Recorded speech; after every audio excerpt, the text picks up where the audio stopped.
Hello. Hi, everybody. Hold on, I have to go live from my phone because I'm going to go live on Instagram at the same time I'm live here. Hey, Curve Cultivation, Sephora Jill. Hey, guys, how are you? What's up? How's your evening going? Hello, hello, hello. So it's storming where I am, so hopefully the connection is not poor. We will see. Okay, so I'm live here and I'm live there. Awesome. Hi, hey Jasmine, Mrs. Nixon, Karen, Mrs. Nanda. Hello, hello. Hey guys. Hey, sweet one, Butterfly Cree. Hello. Hey cousin. Hi. Hey everybody. Hey Gabby. Hello, hello, hello. So the people on YouTube know what we're about to talk about, but the people over here on Instagram don't know what we're about to talk about. So hey Jada, Shakoya. Hey. Okay, so today, hey, you ready for our shoot this weekend? What? Is that this weekend? Yes, I'm ready. I ain't got nothing to do. I'm ready. So today we're going to talk about money. So if you guys want to know what we're talking about, you can go over to YouTube. I put the thumbnail up on YouTube. Instagram doesn't give me the option to put the thumbnail up. Actually, I can pin it in the comments. Give me a second, YouTube. Made my first. This is a good one, y'all. Y'all are gonna love me. But y'all already love me, right? Okay, now I gotta figure out how to pin it. Let's see if they'll let me pin it. I can never pin my comments. Somebody help me. Why does it never let me pin my comments? I'm sure y'all can see it though. Okay, there it goes. Boom. We're going to talk about how I made my first $100,000, y'all. So I actually recorded an entire video this morning talking about this, and I'm still going to put it up because it's a bit in depth, but it was more planned out. So I would rather just go live and talk about it because it's pretty exciting, honestly. Like, first and foremost, I want to say that I did not intend for that to happen at all. And mostly the purpose of this is that I want to encourage you guys to believe that you can do this too. Because if you've been following me since the beginning of this whole business journey of mine, you know that I was still working full time when I started my YouTube channel. And I found out my job was closing. And instead of me going back to work or looking for another job, I decided that I was going to jump into entrepreneurship full time and just kind of see what happened. So what happened was I made $113,000 in my first year of being self-employed, which is absolutely insane to me. And so I am here today to tell you that regardless of where you are in your business, whether you just decided yesterday that you want to be a business owner of any sort, not just a boutique owner, but of any sort, that is possible.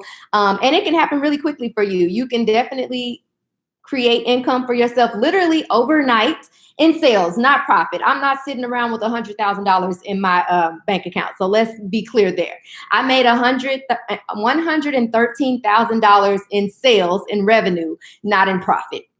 I would say my profit was probably about 67,000 of that, which is still a little bit over double what I made in my previous job. I made $33,000 after taxes and everything in 2018. And then this year, I need to calculate it for sure, but revenue wise, I made $113,000. So point blank period, I want y'all to know that you can make money for yourself, literally sitting in your house.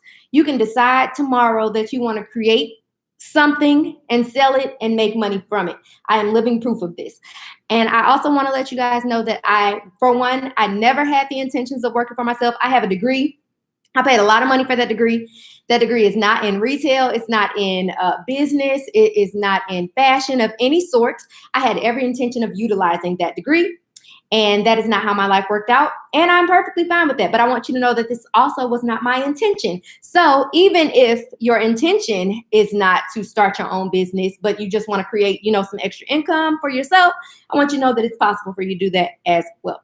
So let me go into, I took some notes. I'm sure I'm going to venture off the notes, but I want to let y'all know how I was able to do it. So, long story short, I have two businesses. So I started my boutique in November, I believe. Yeah, November 8th of 2018. That was when I formally launched my business, my first business. And then the Boutique Academy is my second business, which I formally launched, I believe, in like June of 2019. So I have two businesses, and all of the income that I made last year was for those two businesses combined. So I don't want anybody to be mistaken in believing that I'm saying I made all this money from my boutique. That's not what happened. I'm not going to sit here and lie to you and say that that's what happened. It's not what happened. So, yeah, so I have two businesses. I launched the boutique first and foremost. And I would say first and foremost, what helped me most was, first of all, I didn't let the money be my motivation. That's the biggest thing I think that messes people up. They go into business thinking about the money first and foremost, and then they end up extremely frustrated down the line because they're not able to meet the goals that they set for themselves. They weren't thinking straight about it. So you need to think straight about it. Be realistic with yourself. If you didn't have a business yesterday, you've never sold anything first and foremost ever in your life, you would be absolutely crazy to believe that tomorrow you're going to wake up and make $5,000. It's not going to happen. So I would say first and foremost, I was extremely realistic with myself in knowing that me making, waking up tomorrow making $5,000, in the beginning of my business was not realistic. So I didn't let money be my motivation. I let my mission and be my motivation. I created values for myself. And I always had the mentality that I just needed to maintain the life that I was already living. So I just wanted to be able to pay my bills. I wanted to, just keep doing what I was able to do. And then eventually I started making more money. But I didn't spend that money. So I wasn't like, oh my God, I'm making all this money. Like I'm going to go out here and buy myself a Lamborghini. No, as I made more money, I reinvested more of that money into my business. So let's rewind. So I started my YouTube channel in March-ish of 2018. I think that's when I really started making videos. And by June-ish, I got approved to be a YouTube partner, which basically means that you get approved to get paid by YouTube. So let me tell you another thing. Yes, I get paid from YouTube. The YouTube makes a very small dent in my income. It does not even pay a fraction of my bills around here. So if anybody's thinking about getting into YouTube, YouTube works wonders for a lot of people out there.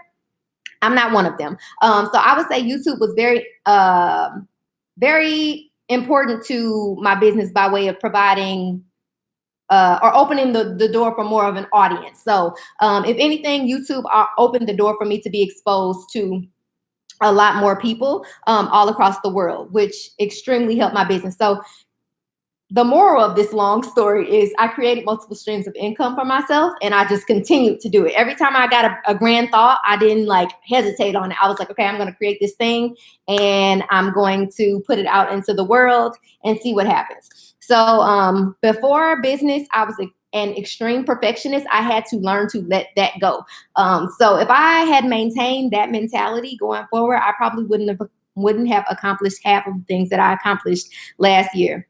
So I had to let go of my need for perfection and had to allow myself to just let things be, to try things, to see how things would work out, just to allow, that allowed me to open the door for, to make improvements along the way. So nothing in life is perfect, and we need to get a very clear understanding that nothing in life is perfect. No matter how long you work at it, it's never going to be perfect because perfect does not exist. So instead of me trying to work to make everything so perfect, I just allowed myself to put it out there into the world. And then I allowed people to give me feedback, and I made changes along the way. So even when things weren't perfect, I was making money from that non-perfect thing. Okay, so going back. So YouTube was the first stream of income that I got. And again, it was not making a huge dent in my situation. So the second stream of income that I created was an ebook. So I created an ebook via Amazon. Anybody can create a book via Amazon. So once I started my YouTube channel, I got all these questions coming in. People were, leaving comments, telling me what they wanted to learn more about. And I was like, I can't talk about that as I couldn't do it as quickly as people wanted me to produce it. So instead, I wrote a short ebook. It's like 45 pages long or something like that. Well, no, I think it's like 96 because it's back to back, back and front. But anyway, I created this free book on Amazon. It costs you absolutely nothing to create this book. I think I used Canva to create the book. I have the paid version of Canva now. I did not have the paid version of Canva when I created the ebook. And I created the book, typed it up in literally 3 days. Again, let go of that perfection. I typed it up from the top of my head, went back and revised it to make sure there was no, typos or major errors. Downloaded it, uploaded it into Amazon, created a cover on Canva, and then I was on my merry way to making money from this ebook. So beautiful, no makeup, no eyelashes. Oh, thank you. I never wear eyelashes. I want to wear eyelashes though, but thank you.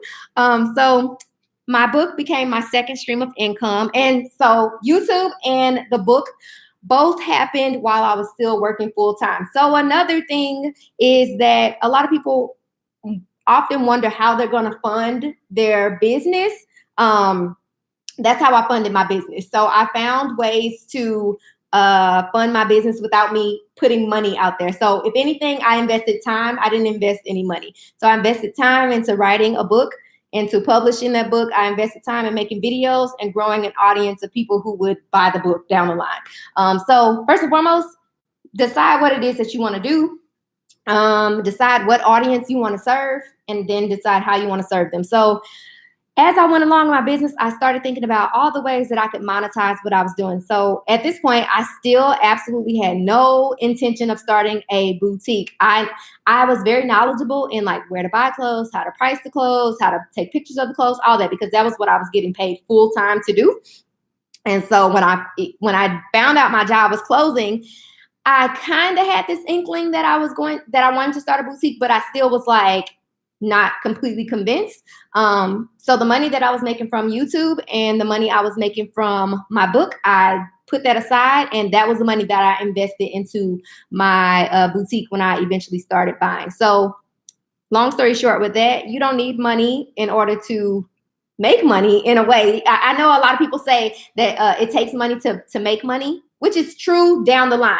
When you're first starting, it doesn't take money to make money, especially if you're talking about creating something for someone else. You can create an ebook sitting at your iPad. You can create an ebook on your phone, on your computer with a free service like Canva. You can create an ebook with a free service like Google Docs, and you can upload it for free into Amazon and sell it. You don't even have to upload the book. You can create the book and then charge people via a free service like PayPal, Stripe, Square, all that, and then manually email these books out to people. So again, you don't need money to make money, but when you start making money, be smart about what you're going to do with the money. So as I was making money, I put it to the side. I wasn't spending it, crazy, because I was making extra money.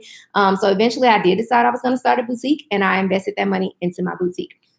So when I launched my boutique, I spent about $2,300, I believe. So for my inventory, I think I spent like $2,300, which most people, when I tell them, they think that's absolutely insane. I didn't think it was that insane because I had a plan all the way through. Like I knew how I wanted to market it. I took pictures and retook them until they looked how I wanted them to look. So $2,300 wasn't that bad to me, especially because I had saved enough money to where I wasn't going to be suffering if things didn't sell off the bat. So, like I said, when I launched my boutique, I set realistic goals. I wasn't like, I want to make $5,000 by the end of the week. I already had an audience on YouTube. I didn't have an audience for my boutique. I knew that I had to work to achieve that. So by the time I launched my boutique, I was still making money from YouTube. I was making money from my book, and I started creating workbooks, and I started selling vendor lists. So a lot of people are really against vendor lists, which is fine. I completely understand where people come from. However, y'all know that when I started my YouTube channel, the very first video that like really popped off for me was me providing vendors. I literally was mouthing off the vendors that my job used on a regular basis. I was taking trips to the fashion district and trade shows and literally just telling people vendors. So when it got to the point where people were like, can you tell me a list of vendors that sell X, Y, and Z and all that? In my head, being a business, having a business mentality, I'm like, this is something I can monetize. So I monetized it. And so that became my third. Workbooks and vendor list became my third and fourth stream of income. I guess they could kind of fall into the same boat. So my boutique was my fourth stream of income. I wrote them all down, and I think I'm forgetting one. But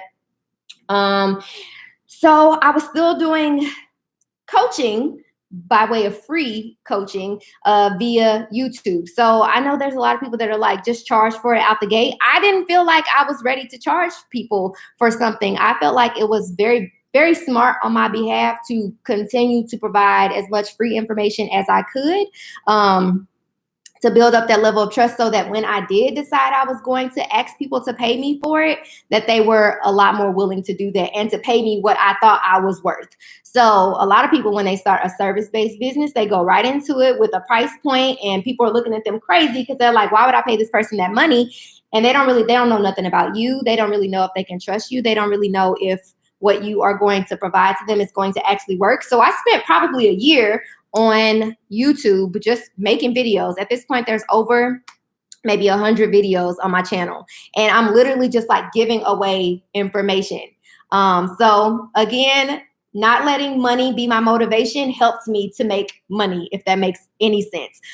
So I always kept it in my mind that if I provided value, that people would see me as valuable, and eventually I would make money from it. So hope this live gets saved. It will, I promise. So I did free work via YouTube, and then eventually I started offering coaching. So coaching became my fifth stream of income. So I use a service called Acuity. I don't know if it's called Acuity or Acuity. So initially I was using the free version. So if you want to become a coach of any sort, Acuity is a great option to use. You can also use Square. They have a service on their platform for like taking appointments and things like that. So I chose a platform where I could accept appointments basically. And it was free for me. And now I have like the paid version, which is like $15 a month or something like that. And it gives me more features, like more reports or something. But so I started offering coaching, and I didn't start offering this coaching again until after I felt like I had provided enough value that people would pay me what I thought I was worth. I guess I should go back to my boutique. So my boutique, because most of y'all are here for my boutique. So my boutique, I think it started off just like most people's do. So with my coaching, I talk to boutique owners literally every single day. And I would say 9 out of every 10 that I talk to, they say, I launched 2 weeks ago, or I launched a month ago, and things are moving so slow. Things move slow for me too. So I'm sure I've said in previous videos, I am not popular at all where I'm from. I was not popular in high school. I was not popular in college or any of that. For the most part, people don't know me. Y'all know me, like the internet knows me, like in boutique land, but at home, nobody really knows me. And I would say maybe I launched in my boutique in November. I would say it wasn't until about March or April when I started to see consistent sales. And that was only because I was consistent in my efforts. So I wasn't out here being mediocre about what I was providing. I wasn't just posting, once every blue moon or, once a day or anything like that. Like, I was really intentional about my time and the effort that I put into my boutique, because I knew that would take me a lot more effort to build than it would to book a coaching service or, sell a course and all that. So I'm gonna get to the courses in a second.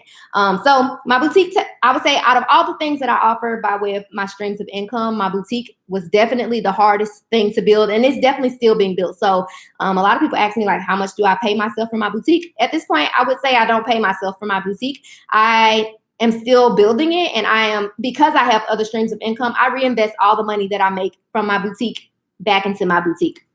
So I was able to grow my boutique by being extremely consistent in my efforts, and my efforts did not stay the same. So I wasn't being stagnant.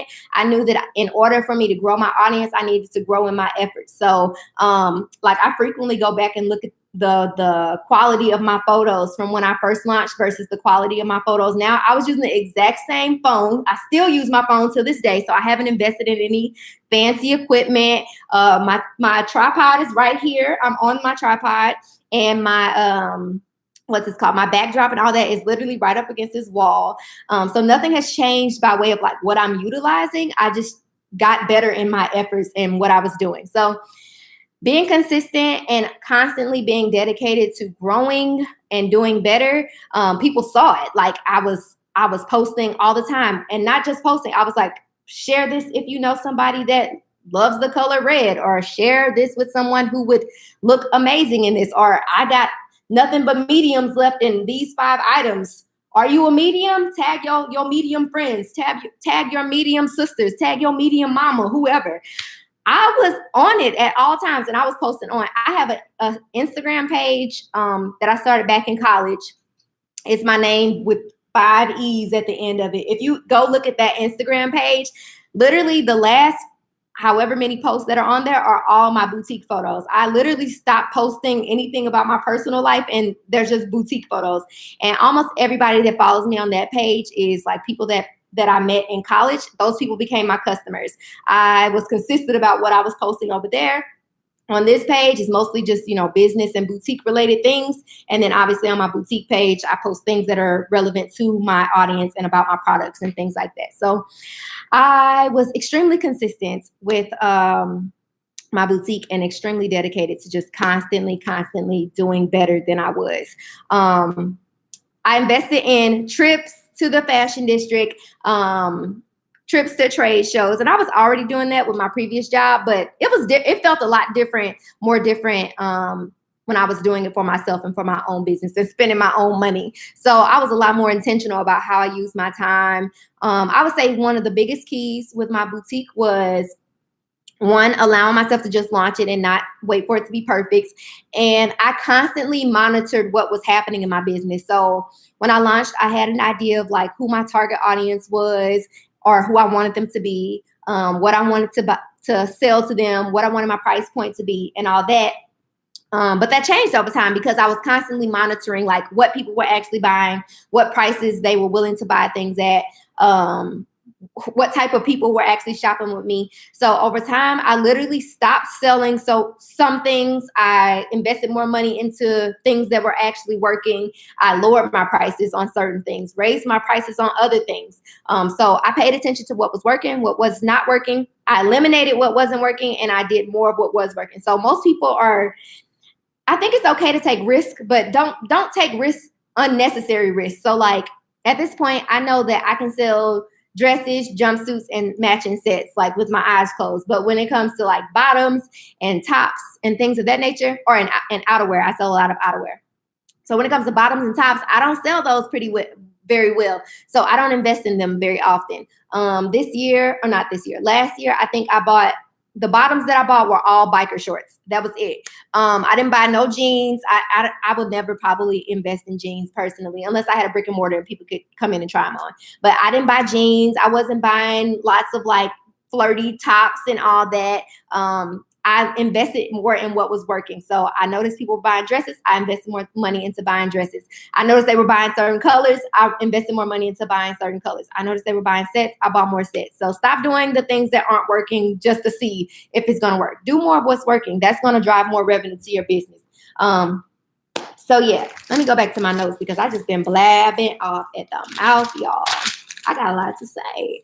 So wait, did I go through all my incomes, my streams of income? Okay, so the boutique, and then came courses. So eventually I realized I can't reach everybody with coaching, and also everybody couldn't afford my coaching. So my coaching prices have changed pretty dramatically, I guess you could say, but not to make more money. It's to provide more value. So I'm trying to think, what did my coaching prices start at? I don't even remember what they started at. But they were pretty insane for the amount of time and effort that I had to provide. Anyway, long story short, there was a point in time where I think I got too caught up in the money and I was taking on too many coaching clients at one time. And that would have me completely burnt out. So instead, this year, I raised my prices, but change the format of my coaching. So I have 3 different levels of coaching, and basically I want to provide more value. So the only way that I can provide more value is by giving you more of my time. So I used to, good blabbing though. So I used to only offer 1 hour sessions. Now I have 1 hour, 3 hour, and 6 hour sessions, because there's only so much that you can cover in an hour. And then I don't want someone to have to pay me, a month from now, be paying me again that same amount that they paid for another hour, when they could have just paid for 3 hours up front, and we could have covered like everything that they needed to know. So courses, let me go back. So courses became my next stream of income. And I would say courses ended up at the end of the year, ended up being the most lucrative of my, my income. So, which was crazy to me. But when I think about it, it makes sense, because I don't personally care to talk to anybody. I would much rather just learn it on my own in the comfort of my home, in the quiet on my phone.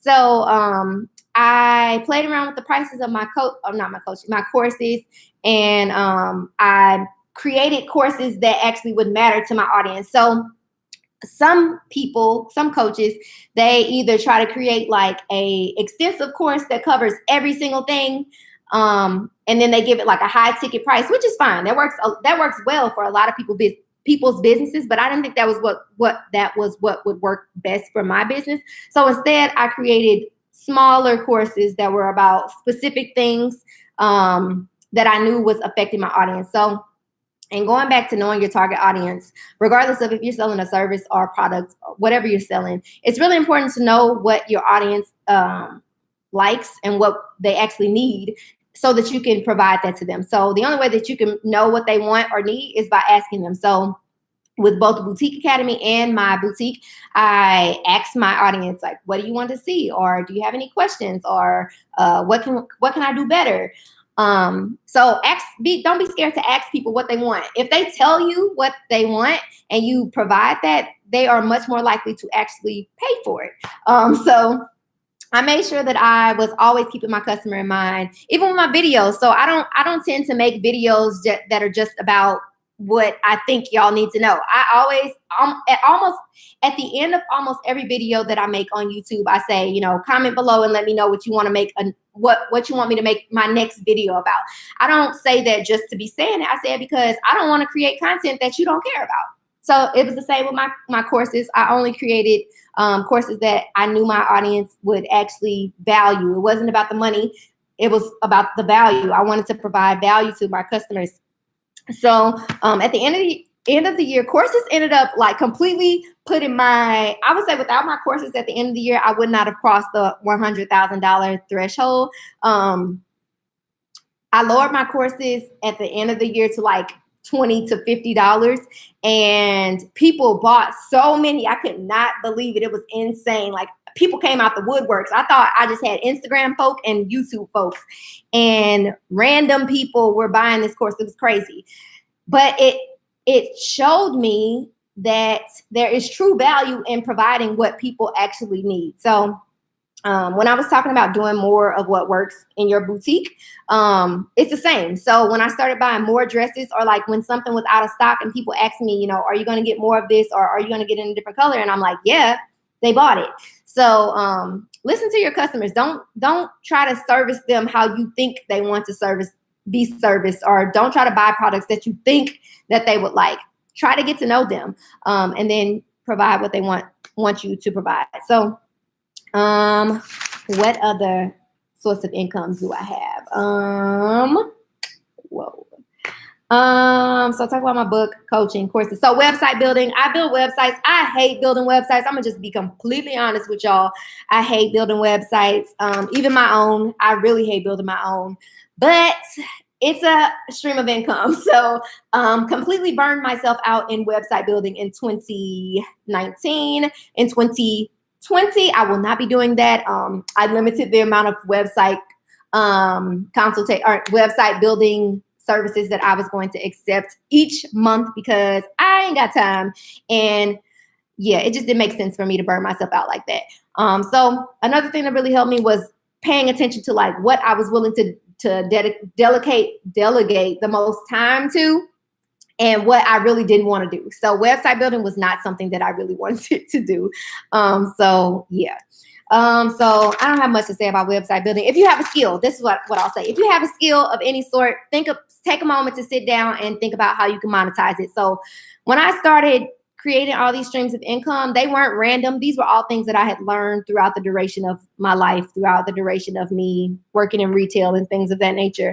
So as I was thinking about all that I learned in my 12 years of working in retail, I sat down and thought about all the ways that I could monetize it. So by way of video, by way of workbooks, vendor lists, coaching, courses, all that. I literally wrote out a list of ways that I could monetize what I knew.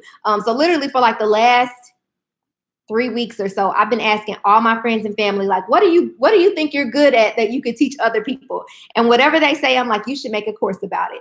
It's not expensive at all. The platform that I use for my courses is Teachable. I think it's like $39 a month or something like that. And I didn't start doing the courses until I actually, had revenue coming in, and that I was, capable of investing that $39 a month. But if you are knowledgeable about something, I guarantee you that there's somebody out there that is waiting for you to teach it to them. If you had asked me a year ago if I would be teaching people anything about business or boutiques or clothing of any sort, I would have absolutely said no, because in my brain, I didn't really think about the fact that there were people who wanted to know this. So think about what you know, and think about ways you can monetize it. So another stream of income were doing live events. So I frequently do webinars, free webinars, and I have one coming up on the 20th. It's my next free webinar, but eventually I started doing paid webinars. So my next paid webinar starts on the 19th. It's a 2-part webinar. So on the 19th and the 26th. And so with those, I limit the amount of people that can attend them, not to be like mean, but so that I can provide value to a small subset of people, instead of it being, 300 people in a room asking me 1,000 questions and then I miss your question. So, so those live events and virtual events ended up being my last stream of income. I feel like I'm forgetting something. I don't know. But so I literally wrote a list of what helped me here. I'm just going to run through them because I feel like I was all over the place. So I was realistic. I set goals that made sense. So it doesn't make sense for you to say, I'm going to make, $10,000 this week, and you've never done that before, or you haven't even made 1,000 yet. So be realistic with yourself. Like, what do you think about we're going to go with the boutique. So think about the inventory that you currently have. Think about what that inventory is currently valued at, and how much of that inventory you think you can sell in a week, or in a month, in a week, in a day. Set some goals for yourself. So like if I said that my goal is to make $5,000 this week, then I need to look at my inventory and see what in my inventory do I need to sell in order to make $5,000. And then once I know what I need to sell, then I'm breaking it down by the day. So I'm like, okay, I need to sell 2 of this dress each day in order to reach this amount. So set realistic goals. I established who my target audience was early and refined it over time. So think about who you want to service with your business, but allow yourself to make changes to that over time. So my target audience with my boutique definitely changed. When I first launched, it was a more older audience. Now it is definitely a younger audience, which is crazy to me. They're like, a lot of my customers are younger than me. And I'm fine with that, because as long as they got the money to pay me, like, why would I complain? So establish your audience is early, and then allow yourself to refine it over time. And let me talk about this audience real fast, because I have a video on my Instagram, on my IGTV, about getting clear about who your target audience is. But a brief synopsis. So a lot of people, when they say who their target audience is, they always start off with age. They're like, my target audience is between 24 and 35 or whatever. And that's sometimes where they leave it at. That's not enough. That tells me absolutely nothing. So I've been using this example in probably all my coaching sessions for the last month or so, of me and my friends. So people have said, my target audience is between 24 and 35. So I'm 30. I just turned 30 a few days ago, actually. So I'm 30. My friends are all within the range of 29 and 30, 29, 28, 29, 30. But we are all different. We don't shop at the same places. We don't like the same things. We don't dress the same way. Our personalities are totally different. So if you're just saying that your target audience is within this one age group, you're not being specific enough. So you need to be not only think about how old these people are, but you want to think about like, how do they dress? Where do they shop? What do they like to do for fun? What's their personality like? What's their income level? Things of that nature. So like I had someone tell me that their audience was like 18 to 65. And I'm like, no, it is not, girl. Like that can't be your target audience. An 18-year-old cannot afford what a 65-year-old woman can. An 18-year-old dresses a lot different than a 65-year-old woman can. So I feel like a lot of people are like, well, I want to reach the widest audience that I can, which I get, but it doesn't make sense for business and for marketing. There's this saying that like when you're targeting everyone, you'll reach absolutely no one. So you want to be extremely clear about who your target audience is. So establish your audience early, refine it over time. I sought to make my customers feel seen and heard. So when I was talking earlier about asking my customers questions about like what they wanted to see more of, or you know I can ask like what your favorite color is, or like what's your favorite color to wear, things of that nature. Your customers want to feel seen and heard, and they are much more likely to support your business when they feel that way. So when I send out like my emails and things like that, so I have my email list segmented by different customer levels. So like I have people who have spent over a certain amount of money with me, people who have never made a purchase, people who have made more than 5 purchases, people who have like a certain open rate, so meaning that they open more of my emails and things of that nature. So I communicate with those people and not in the same way, because a person who's never bought something from me needs a bit more convincing. So I can't just like throw product at them all the time. They're not quite ready to make a purchase, versus me sending an email to a person who's purchased from me 5 times or spent, over $1,000 or something like that. It's a lot easier for me to say, hey, we just got these new arrivals in. Let me know what you love. Or I thought that you would love these items, and they're a lot more likely to purchase it. So going back, you want to make sure that your customers feel seen and heard, or your audience. So again, like speaking about my YouTube channel, I don't create content for myself. I create content for you guys. So I constantly ask like, what do you want me to make a next video about? Or in my Instagram stories, I'll put up a poll and say like, what's the next topic you want me to talk about, and things like that. So you want to make your customers feel seen and heard. I was very intentional with my time. So yes, I work full-time for myself. However, when I was working full-time still, I was intentional about my time. So I know a lot of people, I'm going to call it an excuse, and I hope nobody gets mad at me for saying it, but it's an excuse. If you tell me that you work full-time and you don't have time, I'm telling you that it's an excuse.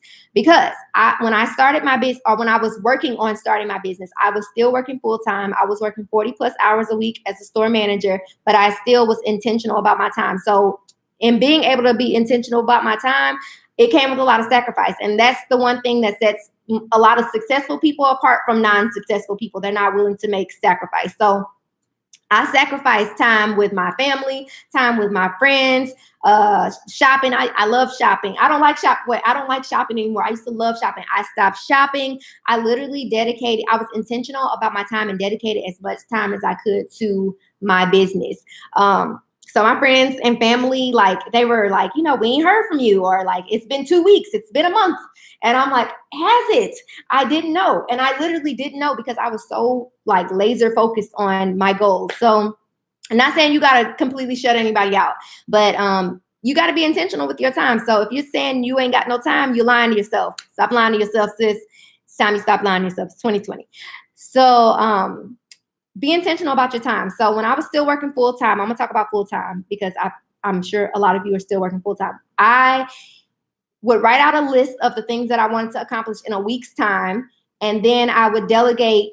I would write out what I wanted to accomplish in a week. And then I would write out how much time I thought I needed to complete each one of those tasks. And then once I figured out how much time I thought I needed to complete that task, then I delegated what days of the week I was going to work on that. And then I worked on it on the day that I said I was going to work on it. So it wasn't I'm going to get to it when I can, or I'm gonna wait till tomorrow instead. No, I wrote it down. I said I was gonna use 2 hours of my day to do this thing, and I did it. So you got to be busted. You got to be intentional about your time.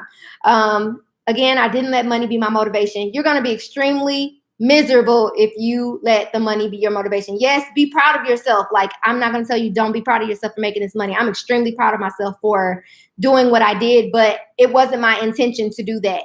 I didn't allow that to be my motivation. So don't let the money be your motivation. Yes, let it be a motivation. It can be a motivation, but don't let it be your sole motivation. You're going to be extremely miserable. I will be completely honest with you. I probably had 6 weeks in this month. I mean, not month, in last year where I was miserable and it was all about money. That's it. Like the money was killing me and that was all I could think about. So don't let the money be your motivation. Another really important thing was reinvesting money into my growth and into my business. So as I was making money, especially when I started making more money than I was used to seeing, I reinvested that money into professional development or just into growing my brand and my business in general. So some of the things I invested in were coaches, courses, website themes. So website theme. If you guys have seen my website, my boutique website, and the Boutique Academy, which I just redesigned just like a few days ago. I bought themes. They're not expensive. They're like $39 or $69 or something like that. So I invested in themes because I didn't want my website to just look anyway. I wanted it to look as professional as possible. I invested in ads. We're going to talk about ads too. I didn't talk about ads yet. So ads, pop-up shops, conferences, trade shows, all that. So any situation where I felt like I could advance my business in some way, I was willing to invest it. A lot of people, they start making the extra money and they're like, "Woo, I'm making money, girl. Like, I'm going on a trip. I'm going to buy me a Louis Vuitton bag," which is fine. I will not lie to you and say I didn't. I bought 2 Gucci bags and a Louis bag, and I don't even know how many trips in 2019. I traveled in 8 months of 2019, which was insane to me. I was taking like 2 trips a month. But I was investing in my business first and foremost. So invest in your business. Do not be scared. I'm telling you, when I took the time to invest in my business, I saw an extreme return on that investment. But I want you to be smart about what you're investing in. So there's a lot of people out there that are like, I'm a coach this and I teach this and I got a course about that. Everybody's courses and coaching is not worth you investing in. So I'm gonna use myself as an example. The first coach that I invested in 2019 was not of help to me. She was not a horrible person by any means. Very professional. However, she was not the right coach for me. So I chose that coach based on the fact that she was achieving things in her own business, not based on what she could help me achieve in mine. So I saw her, she's doing this, she's making money, she's succeeding, she's speaking here and doing this and that. And I was like, okay, she's succeeding, she's doing things. I want to do the things too. So I invested in coaching with her, but I learned absolutely nothing. I will not lie to you. I learned nothing.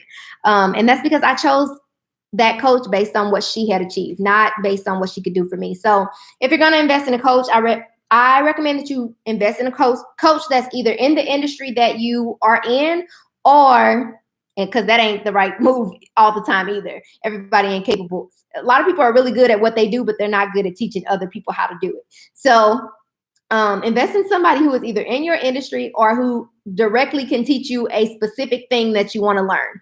I would say that would be the smartest thing for you guys to do if you're going to invest in a coach of any sort. I invested in courses. So one of the courses that I invested in 2019 was called Power Your Launch. You guys have probably seen his ads everywhere. So his name is Abu Fofana, and he has a course called Power Your Launch. So brief disclaimer, a lot of people ask me about this course. So the course is like $1,400 or something like that, about $1,500. And it was completely worth it. However, I will not say that it was worth it for my boutique business. I think it was a lot more valuable to me for my service-based business. So a lot of that course is based around teaching ads, and I already knew how to run ads. So it just kind of elevated my sense of running ads. However, I think there's a lot of people who invest in that course but don't already have an established business. So I would only recommend that. And when I say established business, I mean like an established audience of people who are actually like supporting your business, and it's a nice sizable amount of people. So there's a lot of people that are investing in that course, I think, and they're not quite ready to invest in that course based on where they are in their business. So I 100% recommend that course to anyone who actually has like a steady stream of income coming in and like steady traffic to the website. So yeah, it's a great course. So that was the second coach / course that I invested in. It was absolutely wonderful. And then the other coach I invested in, his name is Varick Wayne. So I learned that I work better with men. I don't work as well with female coaches. I don't know why, but I learned that in 2019. So the guy Varick is actually Abu Fofana's coach. So I invested in the lower level coach, and then I invested in the higher level coach. And that was extremely helpful to me as well. So he helped me with like strategizing. So that also was extremely helpful to my service business, not my boutique. So yeah. So ads helped my income, not extremely, but definitely added a extra bit of abundance. So in 2019, I invested, I can't remember the exact number. It's somewhere on this computer. It's somewhere between $2,000 and $3,000 I invested in ads last year, but I made about $12,000 from ads. So I know a lot of you guys come to my DMs and my emails and you're like, I've been running ads and they don't work. So what else can I do? And I'm like, girl, no, ads work. You just got to know what you're doing. There's a lot of people throwing money at ads and just hoping that, money comes back at them. That ain't how running ads works. Running ads takes time, commitment, money, and a willingness to invest money and potentially not get it back. So you got to have a certain mind frame when you are running ads. You can't run ads and think that you're going to make money right off the bat. That ain't what's going to happen, especially if you don't have a steady stream of traffic already coming to your site, or you're not clear about who your target audience is. So yeah, when it comes to running ads, you need to be extremely clear about who your target audience is. You got to be okay with investing money and not seeing a return on that investment immediately. You need to understand what's called a buyer's journey. So no buyer's journey begins with them making a purchase from you. You have to guide them to the purchase. So it's said on average that a person needs to see something from a brand 7 times before they ever make a purchase. So that could equal 7 different ads that you need to show that person before they ever take the chance to make a purchase. And another really important thing is to stop trying to sell all the time. So everything that you put out cannot have the intention to make money. Again, don't let this money be your motivation. So when I'm creating like my content for my Instagram and things like that, like everything that I post doesn't say, click the link in my bio. Yes, I do say click the link in my bio when my intention is for you to click the link in my bio. But I understand that nobody wants to be sold to all the dang time. Like people want information. They just want to, see what's going on sometimes. So the same goes for running ads. People see ads, but the ad doesn't prompt them to just want to make a purchase. And another thing that I always mention, especially on my coaching calls, is that me running ads for my service-based business is a lot different than the process of me running ads for my product-based business. So especially with clothing. So with like my service-based business, I can target people who are, interested in entrepreneurship or interested in website design or something like that. Like there's something very tangible that I can target them based off of, versus running an ad for a piece of clothing. Yes, you might know, how old those people are, where they live, what their income level is, how many kids they have, all that. But even still, knowing all that, you cannot guarantee that they're going to like, for example, this blue dress that you're marketing in this ad. They might hate the color blue. So it takes a lot more effort to sell clothing via ads than it does to sell like a product, something service-based, or like a workbook or a vendor list or something like that. I can sell those like literally with my eyes closed. So a great example of that, I don't know if I have the screenshot of that. At the very end of the year, literally from December 28th-ish to December 31st, I made about $6,000 from one ad for one course, which is insane. I'd never done that. That happened literally right at the end of the year from one ad. But me trying to sell some clothes via an ad takes me like 7 different ads. Like I gotta put the initial ad out there that is with the objective of brand awareness. Then I need to run another ad that is driving traffic. Then I need to run a retargeting ad with the objective of conversions. Then I need to run another retargeting ad with the objective of conversions that might give them a coupon code to entice them to actually make the purchase. Or I need to run another ad to just the people who have added to cart, and I'm eliminating the people who've only viewed the content. Like there's so much to think about when you're running an ad for a product as such as clothing versus with vendor list or something like that. That has been so easy for me, but that has been easy because I have an already established audience who visits my site on a regular basis, who interact with me on Instagram and all that. So long story short, ads work. They just take time, and you got to be willing to invest your time. And also, sometimes it's not easy to learn on your own because that dashboard on Facebook is not an easy one to read. There's a lot going on up in there.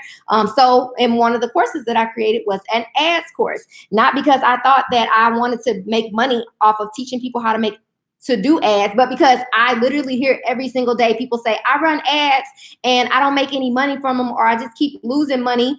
I want to help you make money. My goal is to help you make money. My goal from day one of me ever being on YouTube or providing information to you guys has been to help you make money. So I didn't create an ads course to make money myself. I created an ads course to help you make money from the thing that you wanted to do anyway.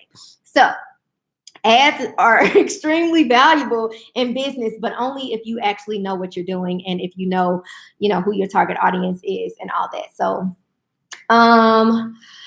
okay, what else? What does this say? Oh, this is about okay. Being open to help and constructive criticism. So I am not one to ask for help. I have never been that person. However, at some point last year, my brain triggered me to understand that if I asked for the help from a person directly that could help me with the thing that I really needed help with, I could move past that thing a lot quicker and probably make a lot more money a lot faster. So, yeah, I started literally looking for people who could answer direct questions that I had about a thing so that I could get over that hump to make the money that I wanted to make. So be open to asking for help. Don't be scared to ask for help, and be open to constructive criticism. So nobody likes to be criticized. However, you can't get better if you don't know that you need to get better, or you can't improve something if you don't know that it needs to be improved. So I frequently try to ask questions or ask for feedback and things of that nature, so that I can improve. I always seek to create community. So this is more so with my service-based business. So with the Boutique Academy, it's never been my goal for me to just be like, everything's a one-on-one situation. Like I enjoy the community of what I do. Like I enjoy seeing people comment, comment back and forth with each other underneath my YouTube videos. I have an entire Facebook group, which I started literally at the end of 2018. And now it has almost 6,000 people in it. And they're all like either current or aspiring boutique owners. And they help each other every single day. They answer questions from each other for each other every single day. So, and I don't go in there, like there's a lot of groups that I'm in where the administrator of that group only is there to sell their products. Like they go live, and at the end of every live, they are trying to sell a product. Like that ain't me. Like I have the full understanding that there's only so much that I can help a person with. And also I can't help everybody. Like I would much rather allow whoever can help to help. I don't want the burden of trying to help everybody. So if you can in any way, try to create community. It's a beautiful thing. And then another thing that I did was talk about my brand as much as I could remember to. So instead of me being quiet every time I'm out in a public setting or anything like that, I try to remember to talk about my brand. So that isn't an easy thing to do. You can't just walk up to somebody and be like, hi, I'm the owner of blah, blah, blah, blah, blah. And I'm wearing my thing from a blah, blah, blah. Like, no. So I'm not generally like an outgoing individual, which might shock y'all. But yeah, my friends are. So I frequently try to put myself in settings where I would kind of be forced to introduce myself and introduce my brand. So talking about my brand helps a lot. So as soon as I started talking about it, my boutique and the Boutique Academy, and it always helped when I was actually wearing something from my boutique. But all the opportunities that I've had to talk about my brand have always either resulted in somebody buying something from me, or taking my card home and giving it to somebody else, or telling somebody else about it, or, gaining more followers on Instagram, things like that. So don't be afraid to talk about your brand. Don't be afraid to wear your brand or your clothes out in public. Talk about your brand on your personal pages and things like that. So I've heard a lot of people say, like, I don't want to overwhelm my personal page with my business. Why not? If you got products to sell, like, who's to say that the people on your personal page aren't your customers? Like, you may have decided in your head that they aren't your customers, but all money is green, honey. So get that money how you can. So what's the phrase? Cut yourself short. Whatever, I don't know. You know what I mean. Don't sell yourself short by not promoting your business or talking about your business in all the aspects that you can. Talking about my brand was extremely helpful to me. Okay, let me see. Did I write out? Are these on my notes? Hold on. Let me double check. Okay, so I wrote down some stuff that you can use. So if you want to create any type of workbook, ebook, any of that, some of the things are just in general. These are the things that I used throughout the duration of 2019. So Google Docs, free. Canva, free, but they have a paid version. Creative Market is really cool if you want to basically download any type of template of any sort. So you have to pay for them, but they have like Instagram templates, website templates, graphics that you can download. They have templates for workbooks. So I've been utilizing those instead of me creating a workbook from scratch. All types of things. So Creative Market, lead pages. So if you don't want to invest in you have to pay for it. But if you don't want to invest in an entire website, you can get a lead pages account. So basically what you can do is create a sales page. It's just one page. It's not like, multiple pages that you can navigate through. Lead pages. Also, the platform that I use for my emails has the capability for you to create a lead page. So if you want to create lead pages, you could also get a free email marketing plan. So I use MailerLite for my emails. InShot is the app that I use for creating my videos and editing my videos. So I still use this here phone for taking my pictures, for recording all these videos for YouTube and all that. I still use my phone, and I use InShot to edit them. Social media, period, point blank. Social media has brought me so much, so many customers, so many just people in my audience, and money, of course. So learning how to properly market yourself via social media can be extremely valuable. Hashtags work. I know a lot of people think hashtags don't work. That's because y'all using the wrong ones. Y'all being way too general out there with these hashtags. So y'all got to let this hashtag dress, hashtag the name of your boutique, hashtag, let them hashtags go. When you are using hashtags, you want to use hashtags that your target audience is likely to use or search for on a daily basis. So there are tens of thousands, hundreds of thousands of hashtags on Instagram. You want to think about what hashtags your customers would likely use on a regular basis. Those are the hashtags you want to use on your page and for your posts. So hashtags work. YouTube, of course. So if anybody's thinking about starting a YouTube channel, I definitely recommend that you do. However, it's really important to be clear about what topic that you want to address on your YouTube channel. It's a lot easier to grow your channel a lot faster if you are talking about one specific thing rather than being just, all over the place. Yeah, and be consistent. So if you're not going to be consistent with it, it's not really going to do much for you. And Amazon. So if you want to create an ebook, it's completely free. It's called KDP, Kindle Direct Publishing. You just type up the book in a Google Doc or wherever, and you can upload it to their publishing program. They take a percentage of your book sales if it's both digital and print. Why is my husband trying to FaceTime me? Hold on, y'all. Hey, husband, I'm on live. What's up? Huh? You can give me something to eat. What you gonna get? Hmm. I got a taste for potatoes and burgers of some sort.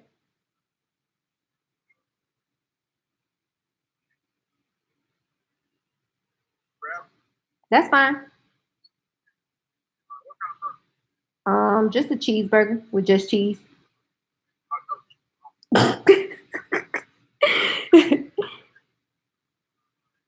Okay. Thanks. All right. Sorry, guys. Oh, okay. So, Instagram over here. I want burgers too. Instagram. This video is about to end, so come join us over on YouTube, so I don't have to start this over. Dang, what was I talking about? He always do that. Potatoes and burgers, y'all. I love potatoes in any form. I love them. Oh my God. I don't. Lord have mercy. Is your ads course beginner friendly? Yes, the ads course is 100% beginner friendly. I literally walk you through from like the most babyest steps to the most extreme of things. So I definitely recommend it for beginners. Okay, so we over here. Hopefully they come over to the other side. Yeah, so I don't know what I was what else I was talking about. Hold on. Amazon printing was the last thing I remember saying. But what's really important is for you to get out of your own way. So if you're scared, it's fine. Being scared is a 100% human thing, but you got to get out your own way. You want to be authentic at all times. So don't try to be anybody but yourself. Like, I don't come on here pretending that I am making, I ain't going to lie to y'all and say, like, I have $5,000 days in my boutique. I do not. Sometimes I don't have $5,000 weeks or $5,000 months. I'm not gonna lie to y'all, but I do have $5,000 days in the boutique academy. It happens. It happens. I'm gonna show y'all right now. Give me just a second. So just this morning, hold on. I'm gonna open it in my text messages so y'all know I ain't lying. Just this morning, I got the biggest deposit I've ever gotten, and I'm like, "Whoa, that's a beautiful way to start the year." I don't know if y'all can see it. So it's probably backwards. This is my direct deposit from today. That says $5,847.49. And there was a second deposit, which is $248.33.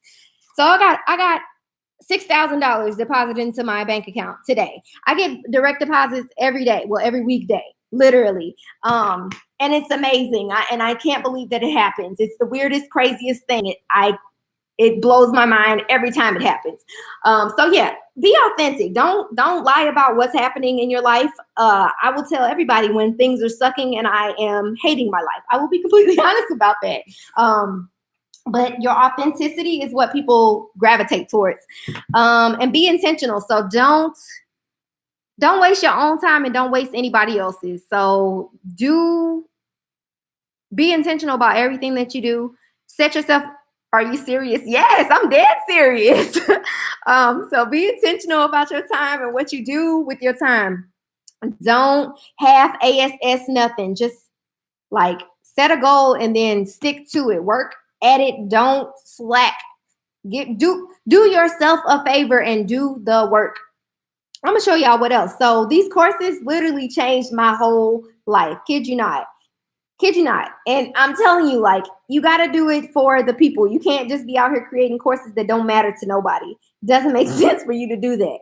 Hold on. Give me just a second. I'm going to pull it up so y'all can see. And what else did I say on here? I think I covered everything that I wrote down. Let's see if you can see it. Kinda. So my last direct deposit, so that $5,000 payment was from my courses, $5,847. The previous one, so I get a direct deposit on a weekly basis for my courses. The previous deposit was $2,776. Is that $2,776? Yep. The previous deposit before that was $998. Previous deposit before that was $1,256. The one before that one was $2,000 something. The one before that one was $3,000 something. So kid you not, like, you can make money on the internet. It's the craziest thing. So this is on a weekly basis. And that's just one stream of income. Just one. Just the courses alone.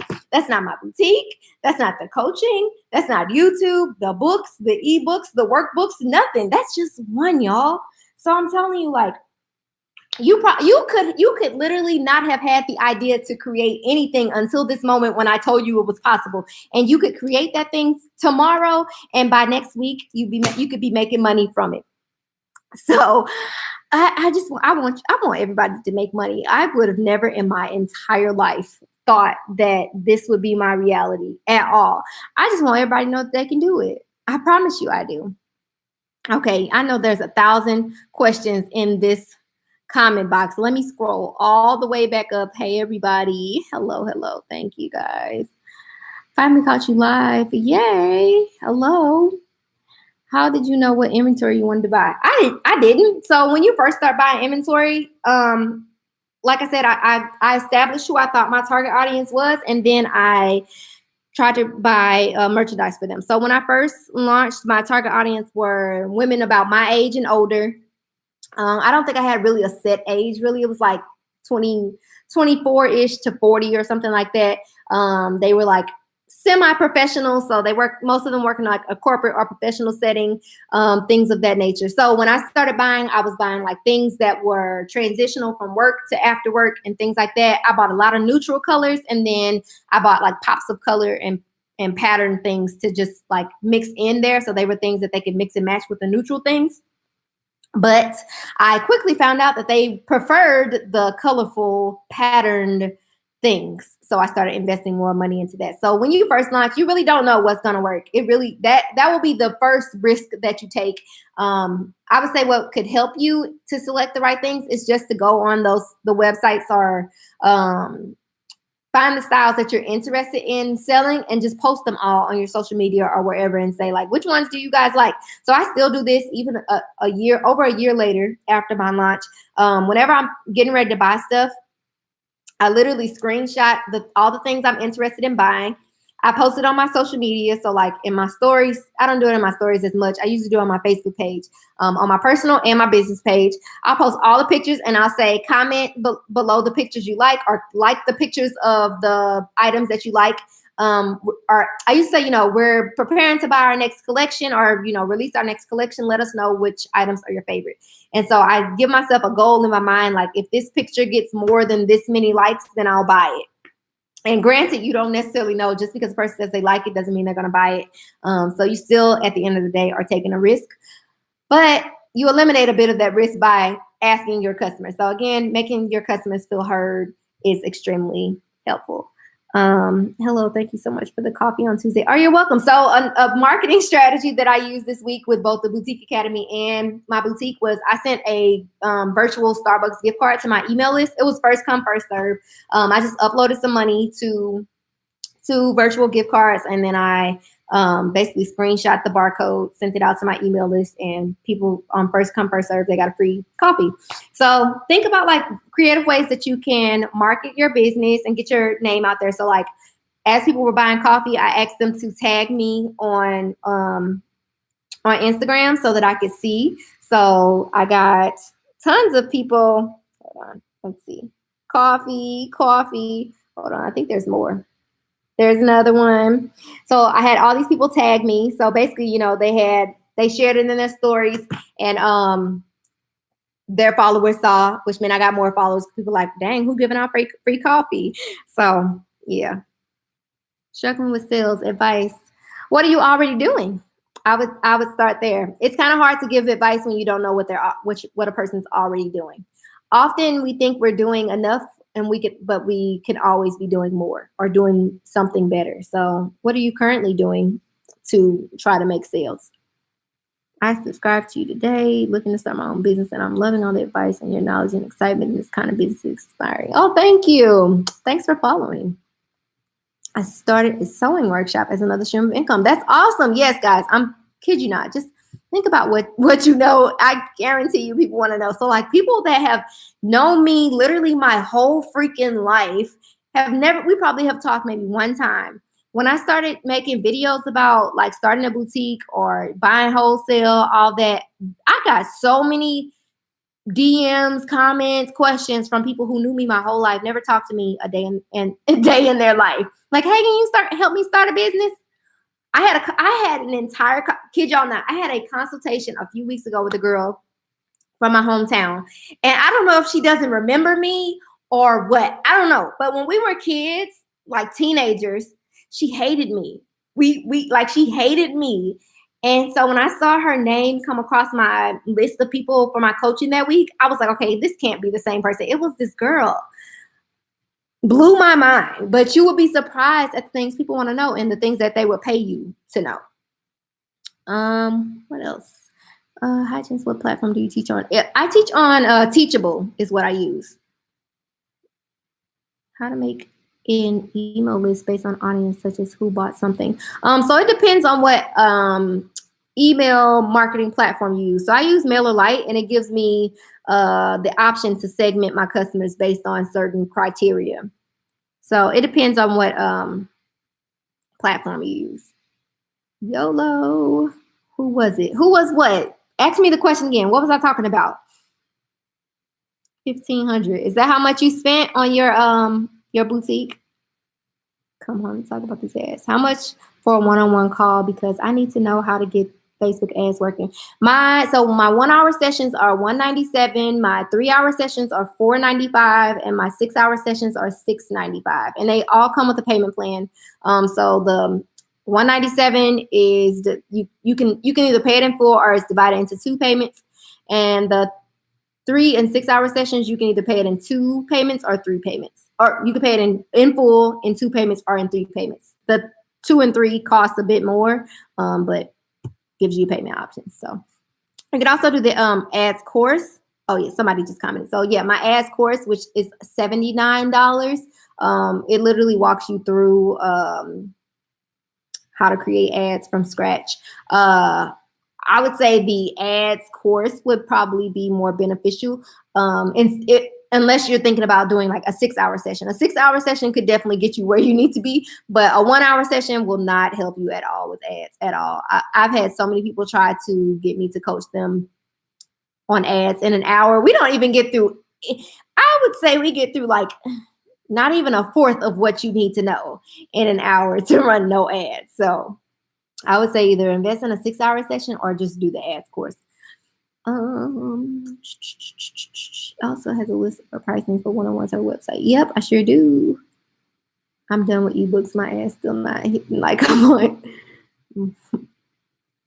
Traffic is sales, and how do you get the audience for clothing? I would like to invest in vintage designer clothing. I always recommend starting with social media. So you can find an audience of anybody on like a platform like Instagram, for instance. Hashtags. So again, I'm going to bring up hashtags again. So with hashtags, you can type in anything. It's just like using Google, but putting a hashtag sign in front of it. So you would search for something that is relevant to whatever it is that you're trying to sell or do.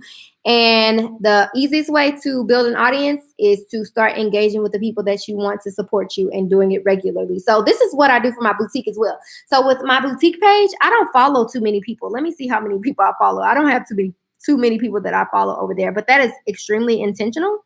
Let's see how many people. I follow only 101 people on my boutique's Instagram, and I have 2,887 followers. So the reason that I don't follow too many people on my boutique's Instagram is because I want to be intentional about the people that I continue to engage with. So everybody that I currently follow isn't someone who has already supported my business. I'll say maybe like a fourth of them are people who have supported my business already.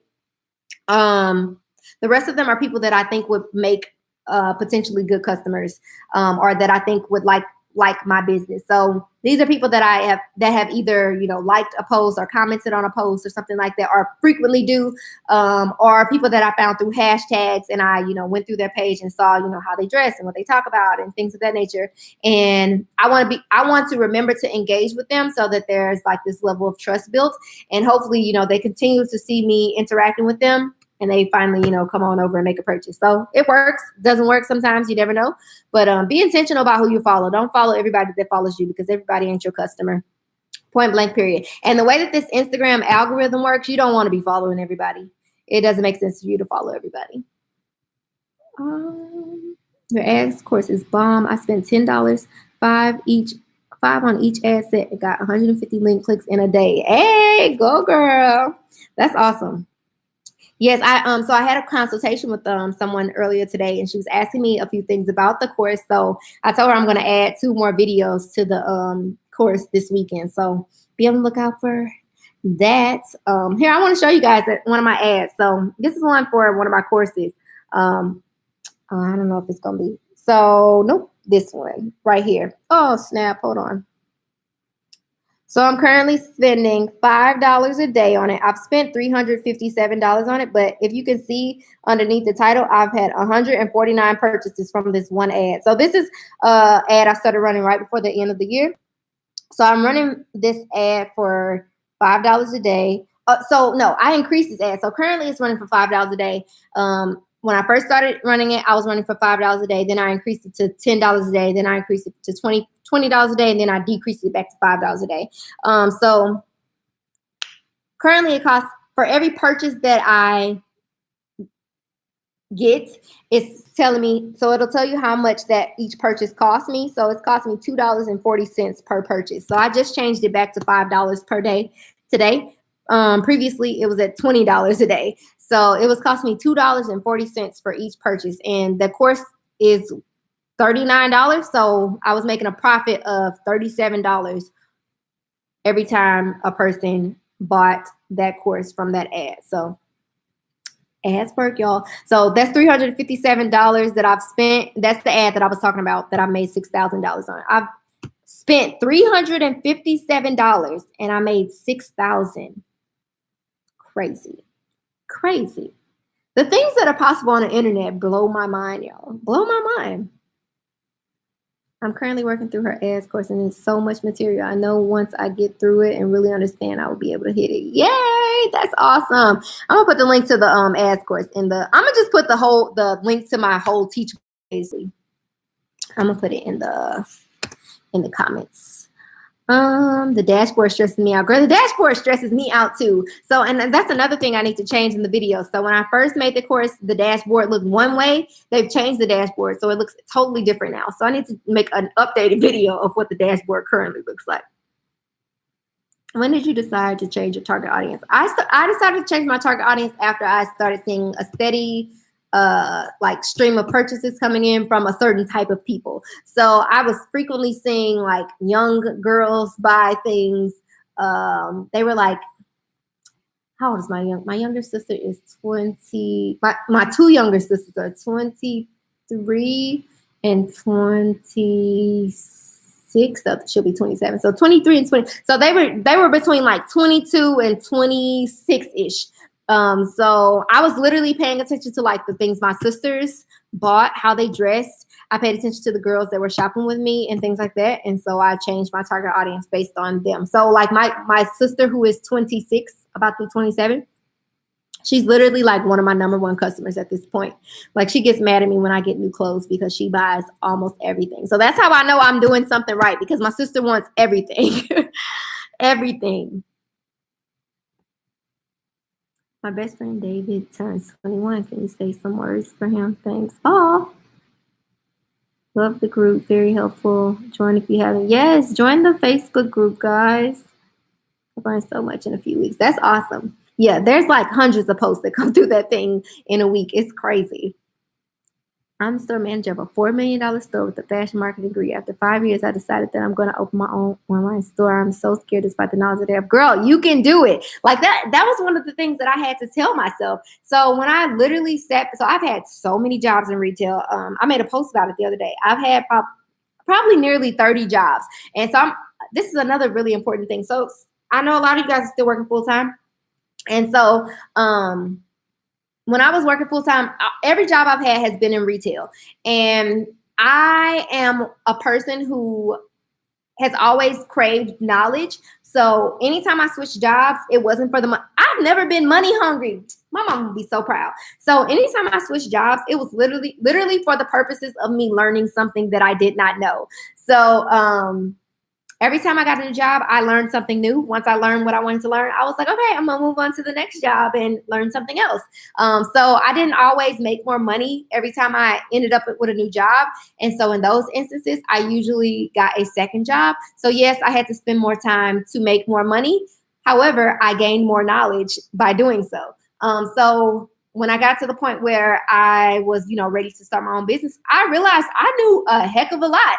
And I was able to put all of that to use in my own businesses. So if you are one of those people that, is looking for a job, or you're thinking about moving jobs, or you're thinking about leaving your job, think about what you want to learn and move to a job like that. So like, even when I was miserable, I remembered that I was there on a mission to learn something. So once I learned it, I was like, deuces, okay, moving on to the next thing. So that was extremely valuable to me. So going back to your comment though, like, so I too have managed like $1 million stores, and I was like, okay, I've managed $1 million stores.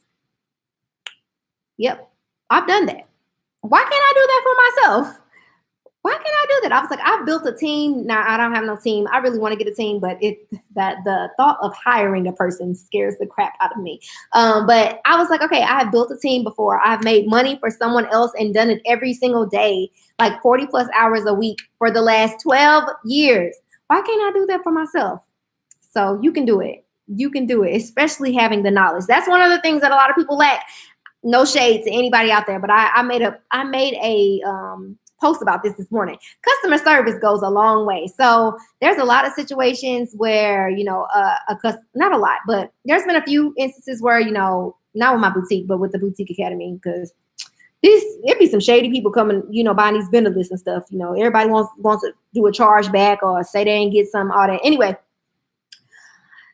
you will run into problems in business. Business problems happen, and having the ability to handle those problems is extremely valuable. So like, I got an email from a woman this morning who was irate about $20 that she spent with me for a course, and she couldn't log into it. Had I not been the person that I am, or had I not had the ability to handle the situation or know what to do in the situation, I think I would have talked pretty recklessly. But that's not me. And it has never been me, because I learned how I needed to communicate with a customer. So like, I saw in another group that I'm in, it's another boutique related group, somebody screenshot a message that a customer sent them, posted it in their stories. Then somebody screenshotted what she posted and posted it in this boutique group. The boutique owner lady ended up being in the group. So all these people were like coming at her. Then the customer, she was actually a business owner, and the boutique owner didn't know. So the lady ended up being in the group saying that she had posted this post about her, talking crazy about her. And I'm just like, girl, you can't do that in business. Like that ain't gonna work. So long story short, customer service goes a long way. You need that in business. The people who have knowledge and the capability to service a customer goes a long way. So even if you have never worked in customer service, I would recommend either taking some courses on customer service, reading some books on customer service, something, because customer service is extremely valuable. Extremely. Customer service isn't just accepting a payment and saying thank you. Customer service is like reaching out to a customer. Like, so let me give you a prime example. So I think I've talked about this frequently. My friend Ashley, she is like my number one customer. My sister Ashley is going to be quickly going to overtake the other Ashley. But my friend Ashley, she is like my number one customer. And at this point, I know everything that Ashley would love. And I could sit around and wait for Ashley to see what's on my website and see if she's going to purchase it. But having the relationship that we have at this point, I could literally screenshot a photo of the new thing on my website and text it to her and be like, Ashley, I got this yellow dress that you might love. You want me to send you an invoice? So I wouldn't be able to do that had I not built up a relationship with her throughout the duration of me being in business. So customer service goes a long way. Building relationships goes a long way. You need to learn how to do those things before you start a business. I know that's right. Cut your nose off to spite your face. I need to be more verbal about my business. I'm more comfortable talking about it with Strangers, yes, girl, get comfortable. I'm still uncomfortable. I will not lie. I hate talking about myself when I go out. So like my friends are really social, and it drives me crazy because like they'll introduce themselves, and then the person looks at me and they're waiting for me to say something about myself. And I always say, oh, I just own an online boutique, or I say I coach boutique owners. I never say like both of them together, or I never like say all the other things that I do. So I guess in my friend's head, I downplay myself, but it's just like I don't know what to say. I don't want to talk about myself. I don't know. So yeah, we'll be saving this on YouTube. Yes, ma'am. I will be saving it. Yes, I will. What are different ways to make your boutique stand out? Just some ideas. I mean, that's a hard thing to answer because the industry is extremely saturated. So I would say the easiest way to make your boutique stand out is for you to be the face of it, first and foremost, and for you to consistently show up and present your personality to people. So that's one of the things that I wrote down in my goals for next week is to start creating more content for my boutique by way of like videos and things of that nature.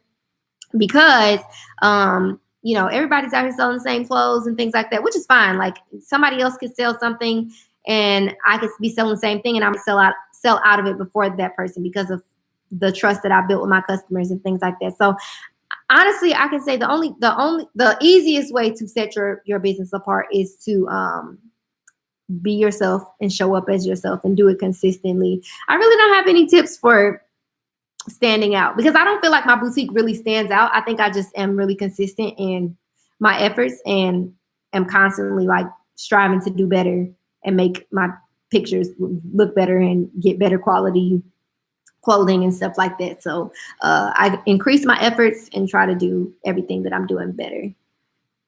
I'm in the twilight zone. Girl, you better work. Good for you. Hope to get there. You will get there. You definitely will. Oh man, I lost the comments. Okay, here we go. You're gonna stay blessed. I pray.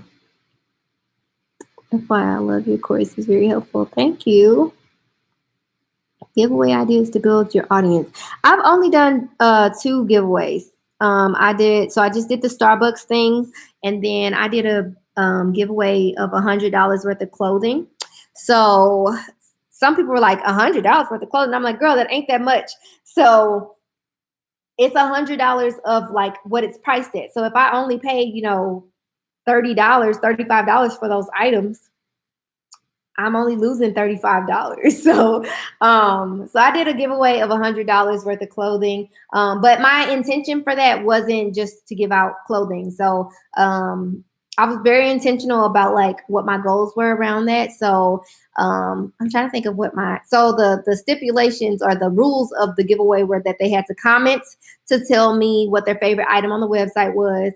They had to share the post in their stories, and then they had to, I forget what the last thing was that they had to do, but basically all of them were intentional because like one thing led to traffic on my website, which was like them telling me what their favorite item was.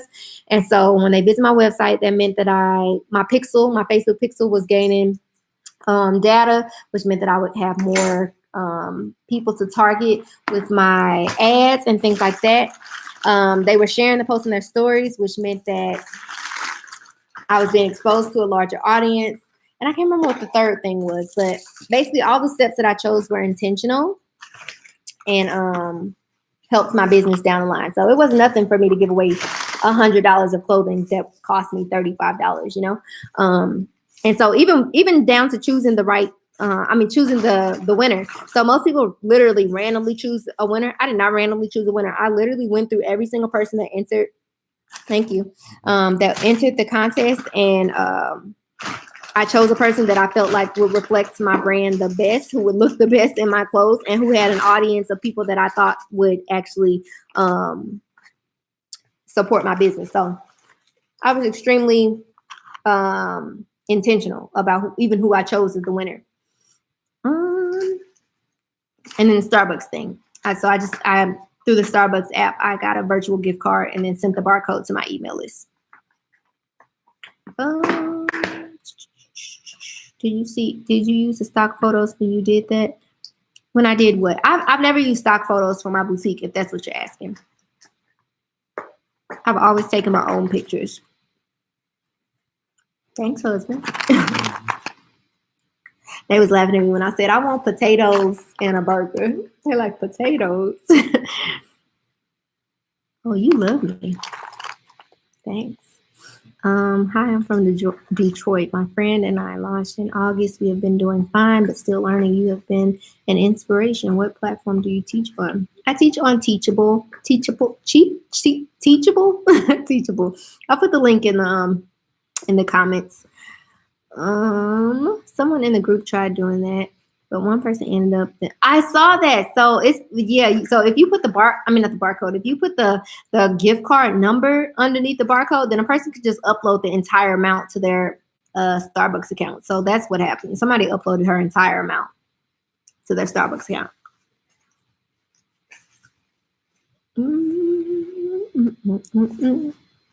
And that's a marketing expense. So I see somebody said they were trying to figure out how much to do. So I have money in my boutique's bank account, so I just did $100. I think in the app, it only the max was $100. So I just did $100, and it was first come first serve. So I'm like, if you get some, you get some. If you don't, you don't.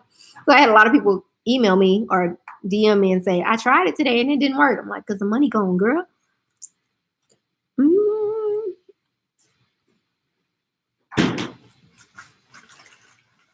Who was the coach that you didn't learn anything from? It was a lady. She's local. She's a local business owner.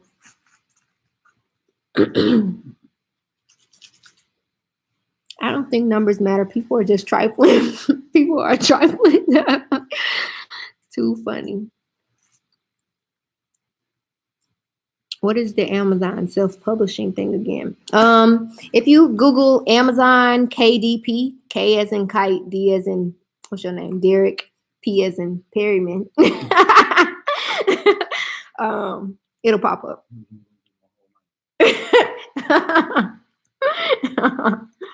I'm sure they already knew it. You already on my Facebook list as my husband.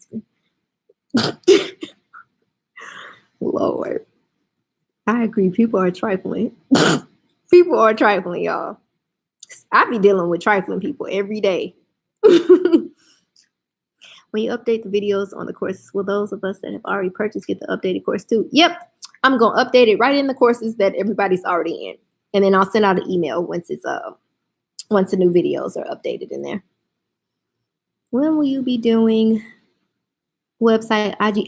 That's another stream of income. So I started doing website audits and Instagram audits. So that's a great question. I don't think I have that listed on my services.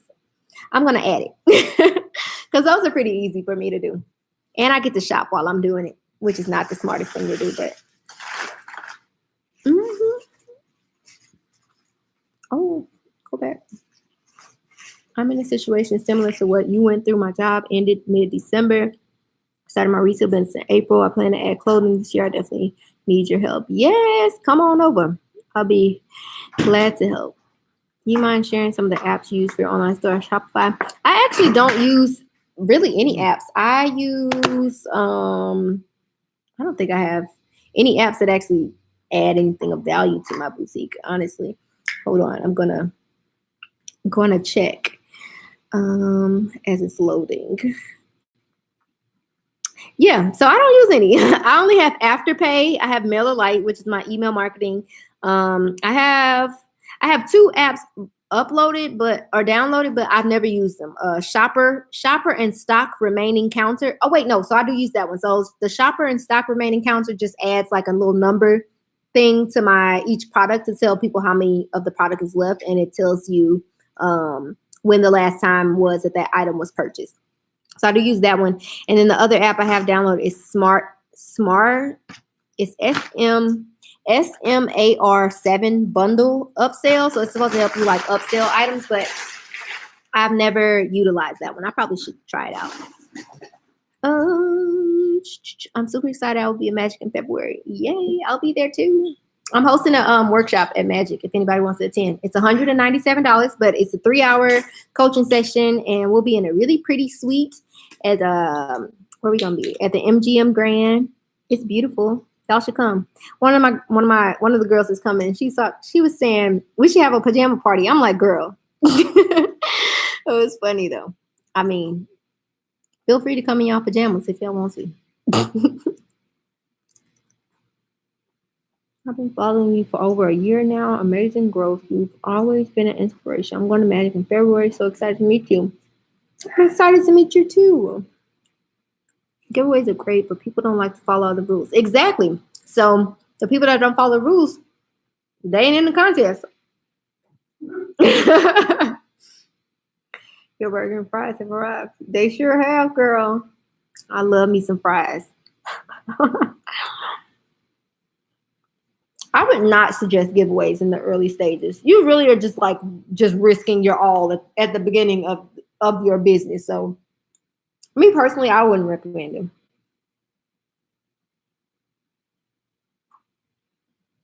I added $100 to the Starbucks gift card.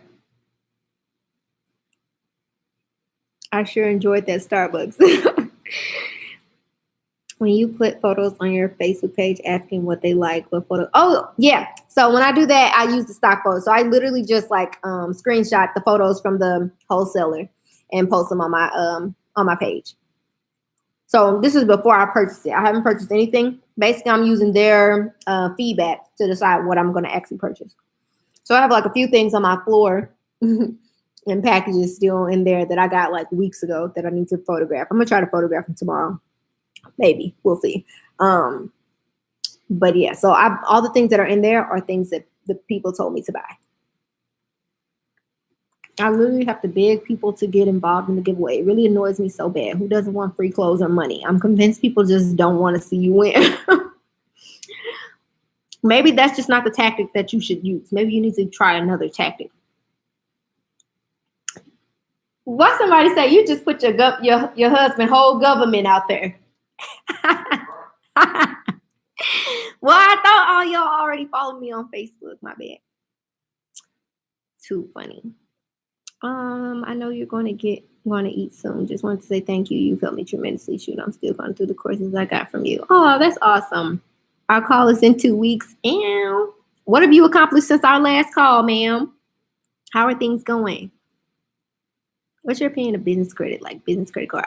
So I don't have any business credits or credit cards currently. I want to invest. I want to get one this year, but I want to make sure that I'm at a point where, I'll probably get one for the Boutique Academy. The boutique, not so much, because that income is so up and down. And that's mostly because, like I said earlier, I do more of what's working and less of what's not. So at this point, I make a lot more money from the Boutique Academy and coaching and stuff like that. So I don't put as much of my effort into my boutique. So I'm going to get a business credit card. I think it's best to get a business credit card when you have, consistent income coming in that you can use to pay that money back. Definitely be purchasing, investing in your coaching this year. Awesome. I purchased one of your Black Friday sales, but haven't received any feedback. The Black Friday, which Black Friday sale? What'd you purchase?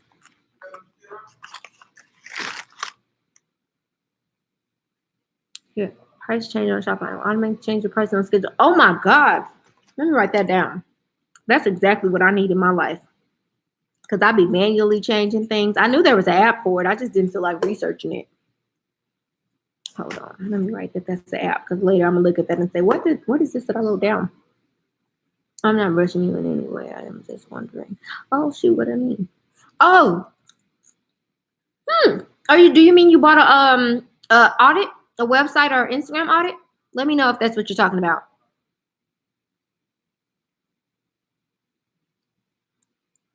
One of my goals is to take 1 or 2 of your courses. Can't wait. Yes. Denise, what did you purchase on Black Friday? Let me know. Is it something you didn't get? Why y'all don't be telling me? I started doing YouTube and completely neglected my boutique. And now it's a struggle trying to get back onto the swing of things. I'm sitting down on $1,000 a $100 in the garage. Oh no, girl, you got to get on it. You need to develop a strategy to get rid of that stuff as fast as you can so you get some new stuff in.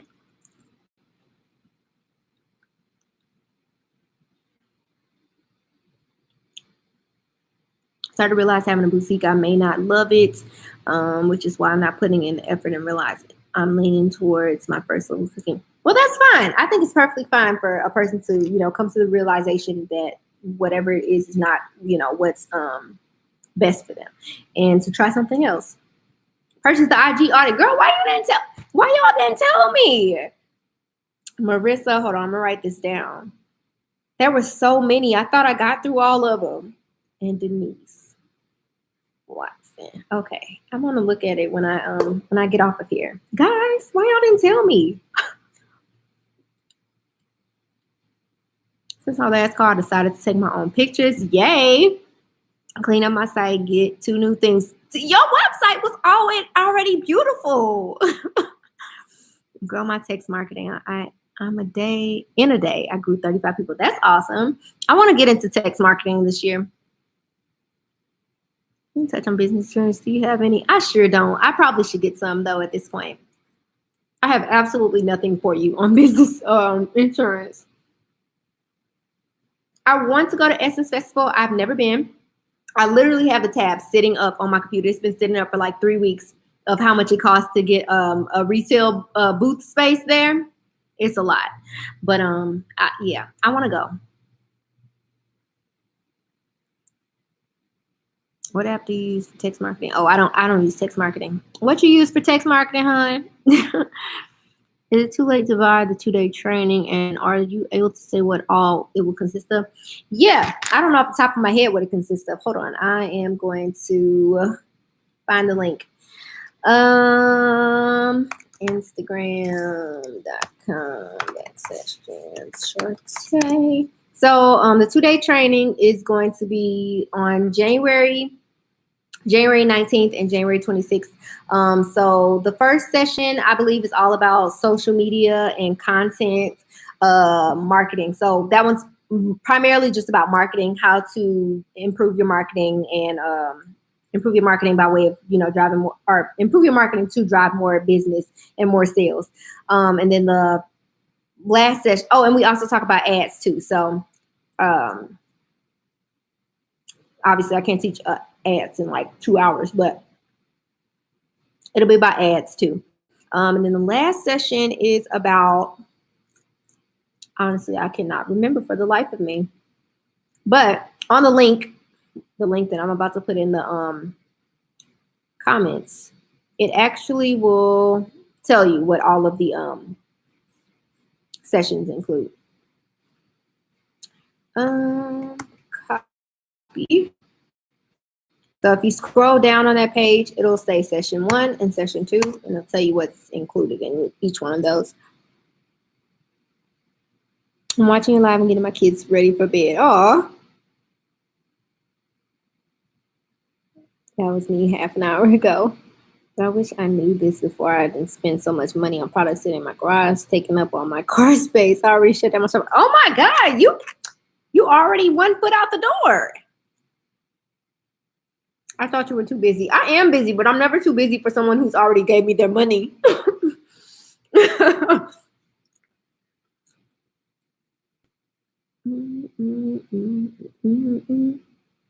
In Facebook group, someone recommended Postscript app for text marketing. That's what I use. Oh yeah, I saw that. That was Lakeisha. Lakeisha recommended that. Wanted to give you time. Well, I appreciate that. Is your shirt custom? My shirt is from my friend Mina. Her name's Mina DeRay. She owns a company called Boss Things, and she sells like custom sweatshirts, like animal pins, all types of things. So it's from bossthings.com.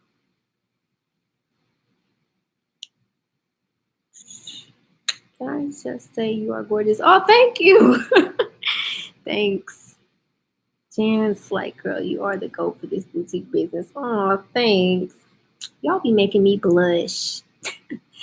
Already purchased the ads course. Will you be elaborating? Because I'm trying to understand it all. Let me know what you want me to elaborate on. So everybody has been receiving the ads course different. Some people have just been skipping through it and not going through it in the order that it is, and therefore not seeing results from it. So let me know what you need me to further elaborate on.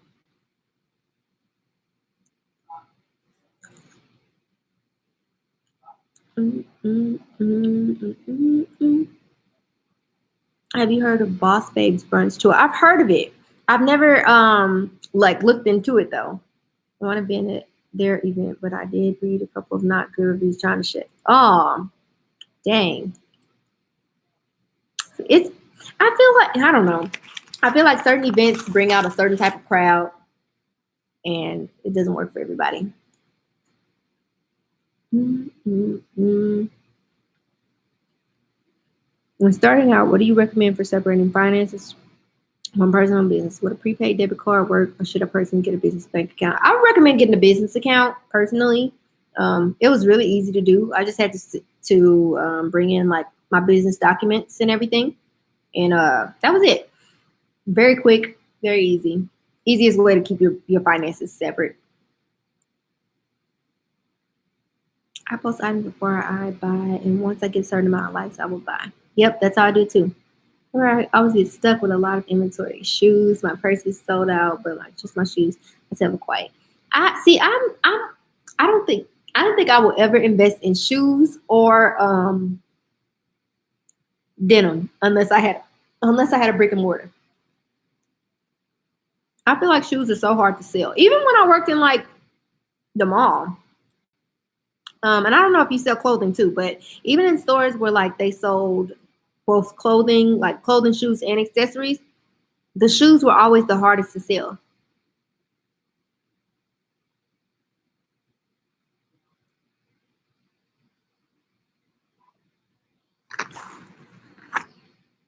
I mean, me personally, I am an advocate for running sales, but running them strategically. So I don't ever run a sale that would cause me to not make a profit on something.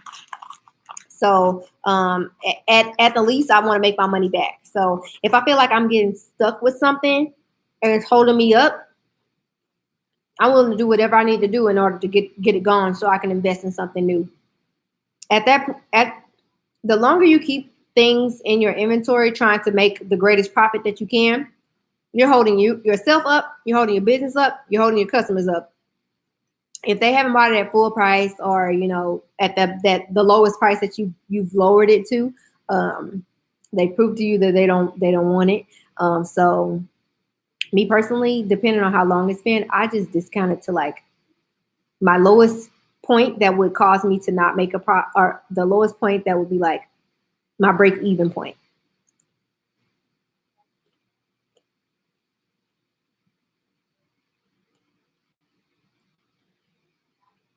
Hey Janice, I can't wait until you work on my website this spring. During that time, we'll get a chance to FaceTime. I just saw your email. We'll respond. Yes, ma'am. We will definitely get a chance to video chat, and you'll get to walk me through what you want your website to look like. And then, excuse me, eating, guys. As I build it, I'll share my screen with you and stuff, and you can let me know if there's something you want me to change, something you want me to take away or whatever. But yeah, it's very. Some people prefer an interactive experience, and some people are just like, this is what I want it to look like. These are the colors I want it to be. Okay, can you go build it? So yes, we can definitely video chat.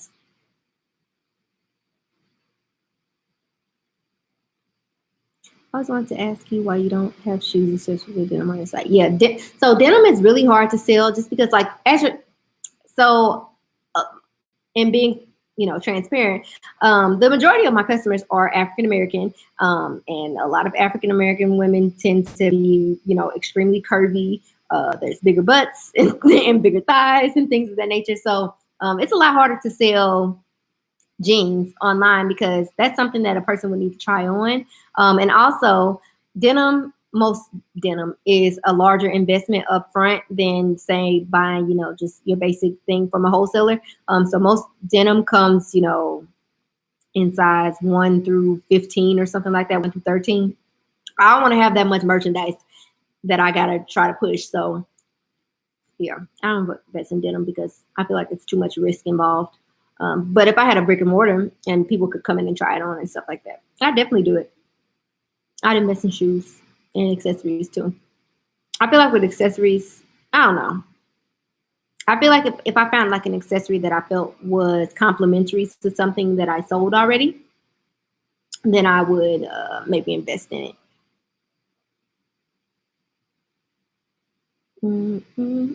Having a lot of traffic on the website and no sales. What would you suggest? Are you getting any emails as you're getting traffic?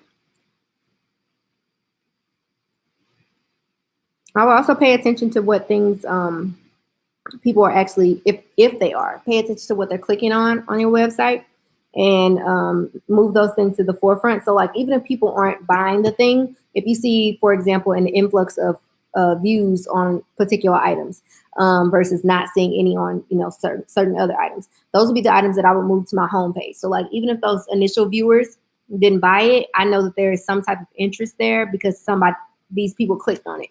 So most people, when they first land on your website, they land on your homepage first. So whatever's on my homepage, I want it to be the most enticing thing possible. So you could possibly move your items around. But if you're collecting emails, I would recommend just being consistent in your email marketing. Um,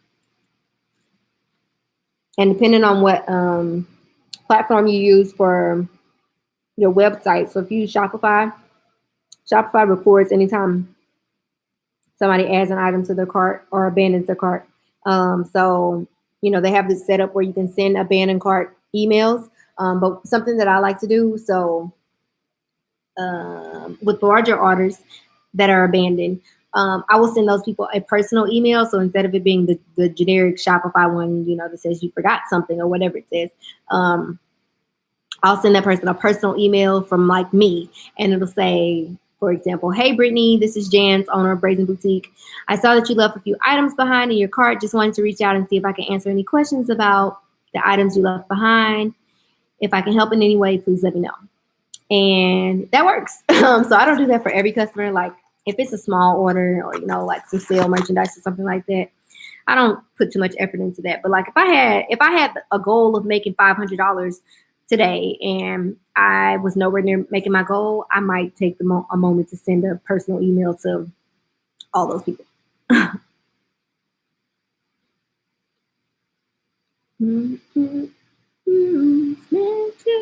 could just start singing that. I launched this year and I'm hesitant about shoes since you have to purchase 12 pieces at a time. Exactly. I ain't got time for that. Being transparent again. So very rarely do I buy more than one pack of anything. Some things I buy more than one pack of because I know they're going to work. So like I have a few dresses that I've bought numerous times this year. At this point, I know that they're going to sell automatically. So I'll invest and buy more than one pack of those. There's a leopard print dress that I have currently that I had at the beginning of 2019 that I bought at the end of 2019. I bought a couple packs of those because I knew that they would sell, things of that nature. So you're making me hungry, but I can't move to go get something to eat because my baby laying on me sleep. And if I dare move, I'm sorry. Hilarious. There are vendors that will allow you to buy one piece or broken packs of shoes. I'm excited. Thank you. You're welcome. I just bought denim. Haven't added to my site yet. Let's see how it goes. Yes, I hope it goes well. I pray it does. I mean, some people sell jeans amazingly, like especially those really, really popular boutiques. They sell, they can sell it. So it's possible. Me personally, I don't got time for the hassle.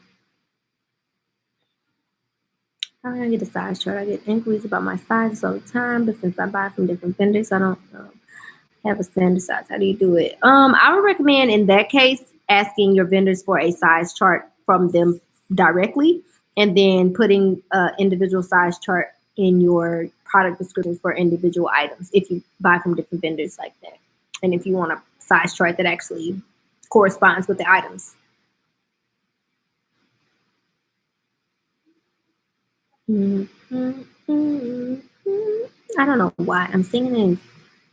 Would you ever open a brick and mortar store? Maybe. I think about it frequently. I come from a traditional retail background, so I tend to miss the uh, like human interaction versus this online situation.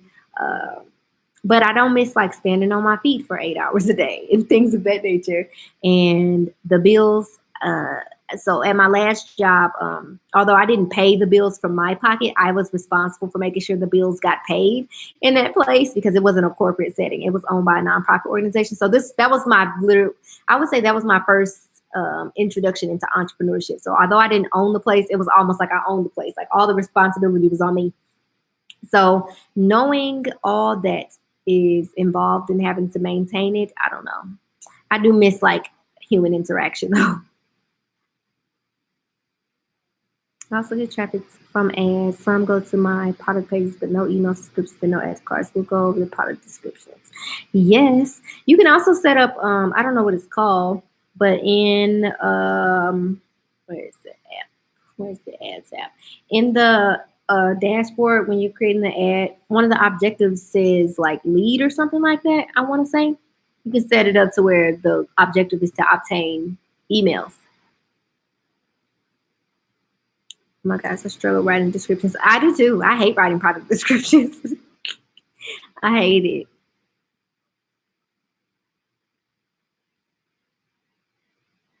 Oh, do I set up email for landing page, or can we do it during website building? We can do it during website building. You can do it now, or you can wait. If you want to start building an email list, you can definitely do it right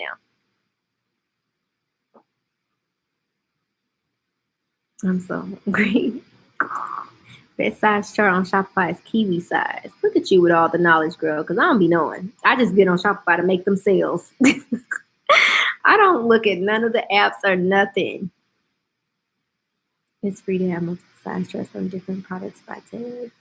I did them sold in person. Well, when we did pop-up shops. See, that makes sense. If I did a lot of pop-up shops, I would maybe invest in some denim. But I don't do too many pop-up shops. I want to do a lot more this year, though. Okay. Any more questions? Any more? I'm gonna go eat my Rally's. Where you guys are from? Is it called Checkers or Rally's? What do y'all call it? Where you from? We call ours Rally's here. Or do y'all not even have that where you're from? What is a pop-up shop? So pop-up shop is basically like you set up a rack, set up some racks, and sell your clothing. So it usually happens at like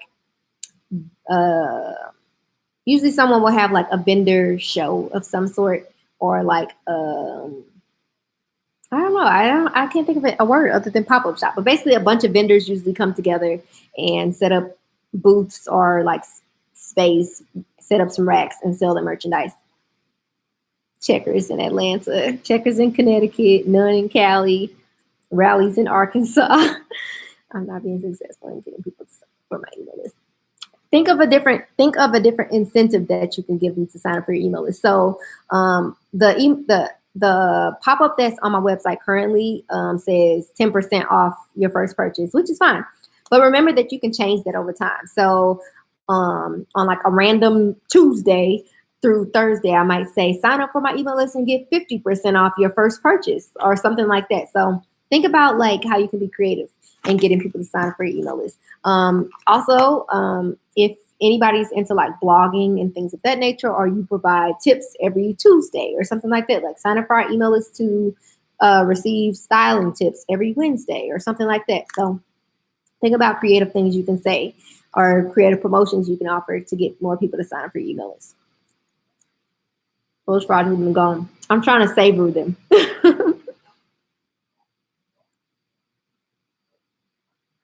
How you tag a name in the comments? I have no idea. Checkers in NYC. Checkers. It's Checkers everywhere, huh? Crazy.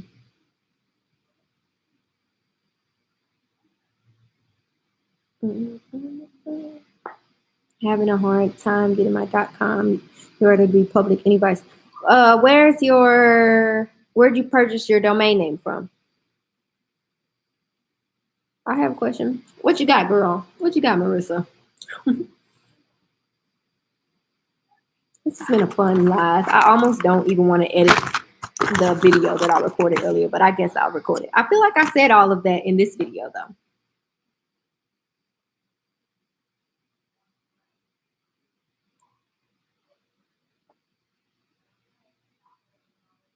GoDaddy.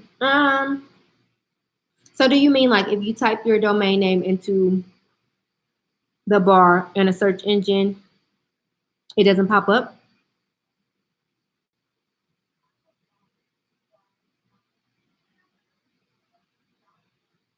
You do websites for someone who wants to start a blog? I mean, I can. Those were the first websites that I created. Just depends on what platform you want to build on.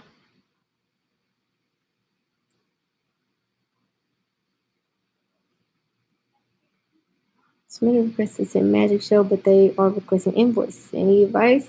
You can reach back out to them and ask if there's any other credentials that you could show.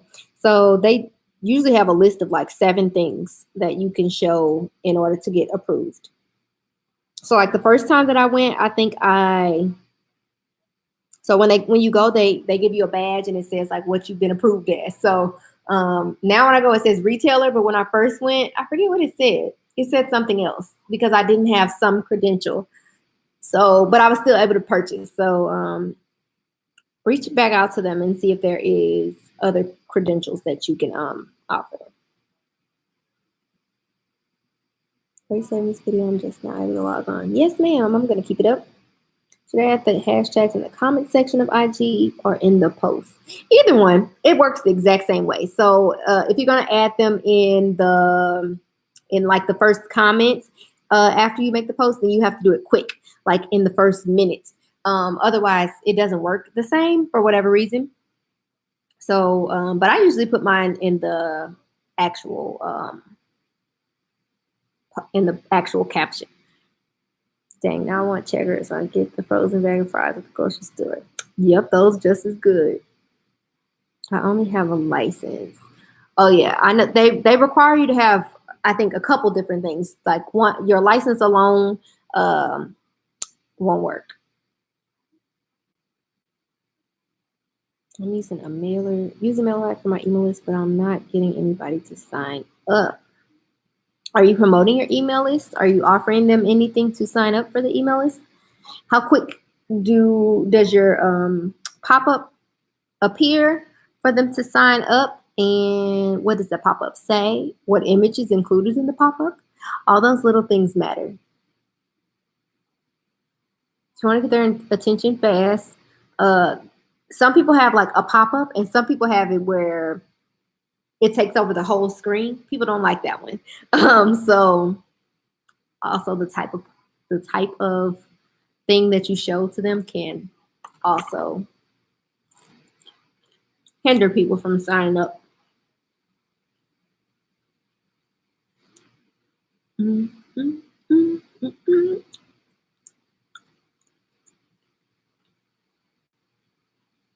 What app do you use for the subscription pop-up? Okay. I use Mail. The email marketing platform that I use also gives me the capability to create pop-ups.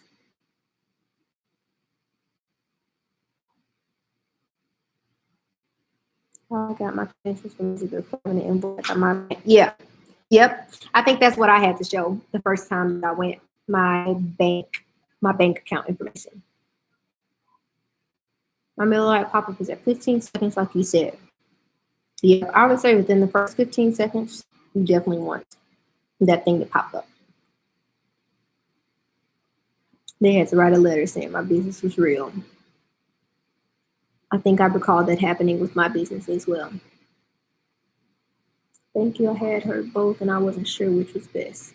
One more question. I'm interested in getting the bags and labels you got at Magic with JM Level. Oh yeah. So I recommend Miller because their entire website is in Chinese. If they are there this month, do you have all the samples?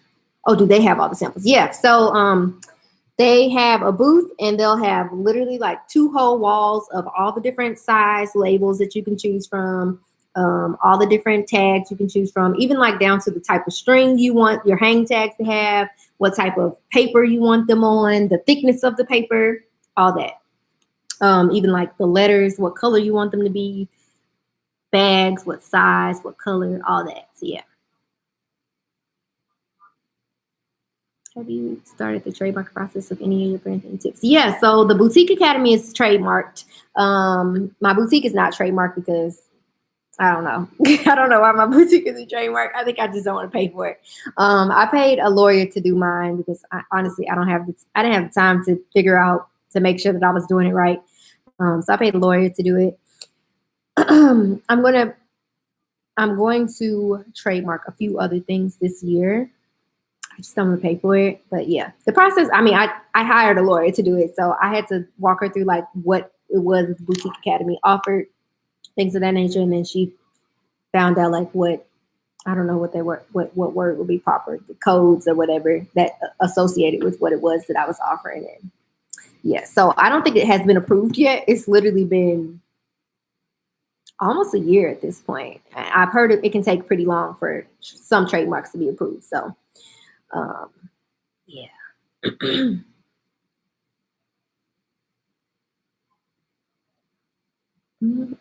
Yeah, so once you decide like what you want your tags and everything look like, then they'll write it all out. They'll give you a quote for how much it costs. I want to say they had me pay them via PayPal. That's how a lot of Asian and Chinese companies work. So they'll be in the sourcing area. So they won't be in like on the trade show floor where the clothing and everything is. There in the sourcing area. And so almost everybody in the sourcing area is Chinese, and they are all selling all types of things. But they accepted PayPal, so I had to pay the invoice then. And then once they took my order, they submitted it to their factory in China. And they communicated with me back and forth as they were creating it to make sure that it looked the way I wanted it to look and everything. And then they shipped it to me. So the shipping to America was like $65. Made me so mad. But yeah, I love my tags and stuff. You're welcome.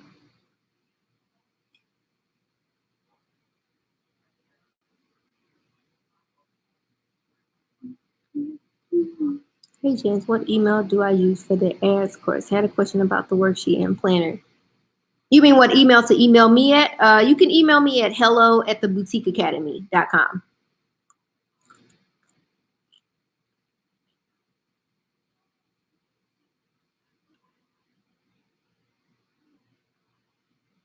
Any suggestions on swimwear boutique store?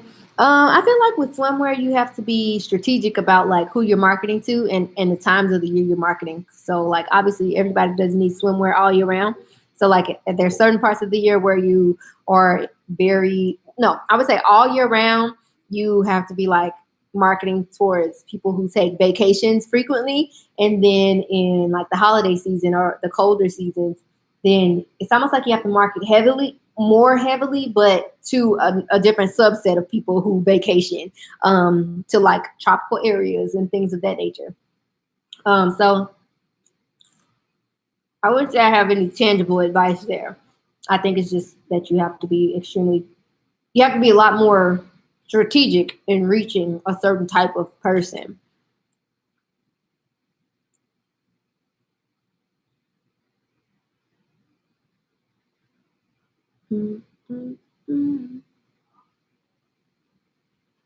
Tell me why I looked up the Boutique Academy and I think it led me to another website that was shut down. I guess you did that. I don't know. I ain't sued nobody yet, but I got a list of people that I'm going. One of them is a very well-known individual here. No, I'm just kidding.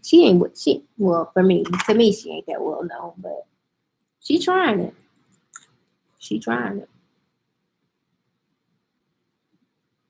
How much is a trademark? So to file a trademark on your own is not that expensive. I think it's like $300 or something like that. But I paid a lawyer for like their services to file it for me, monitor it for me, and all that, so that I don't have to do it. So that cost me like $800 or $900.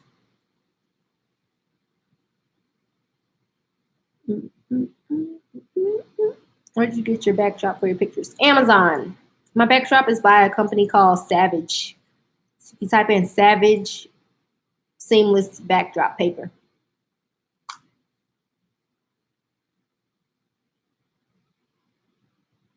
If you copyright the name, it will cover your business name until the trademark is complete. Beautiful. For your 3-hour workshop in Vegas, is one of the topics about shipping. My 3-hour workshop in Vegas is about whatever everybody would like to talk about, but also about just like sustaining your. So it's first and foremost, it's about having the most positive magic experience, building relationships with vendors, getting clear about like your inventory strategy and all of that to make sure you are, purchasing the right merchandise for your business, and thinking about like your marketing strategy going forward and selling that merchandise. Excuse me. And then the rest of it is just general business information. So it's more of like an in-person coaching session, if you will. So basically, it's the opportunity for you to ask anything that you would like to ask. It's not a course of any sort. It is extremely, I won't say it's informal, but it's definitely a more relaxed setting of a small group of people instead of being a large, like this. It's not like a bunch of people throwing questions at one time. Definitely a more personal setting. Do you private label? Not at the moment. I plan to get into private labeling this year, though. I have a question. What are tips or things I can do to make sales, or do daily to make sales? There are different things that work for different people. So I wouldn't say that there's anything that would absolutely bring you sales every single day. And it also depends on where you are in your business. So like at this point, I can run an ad and I would definitely make a sale. That's just how my business works, because I get enough traffic to my website that I can retarget those people and bring them back so that they can make a purchase. So honestly, I would just say consistently posting or marketing, being strategic about what it is that you're promoting or posting. So whether that be like, I am offering the next 5 customers 50% off their purchase, or the next 2 customers 50% off their purchase, or the next 2 customers will get whatever item at $25 versus the regular price of $35 or something like that. So being creative and marketing things in a strategic way, I would say, could bring you more daily sales.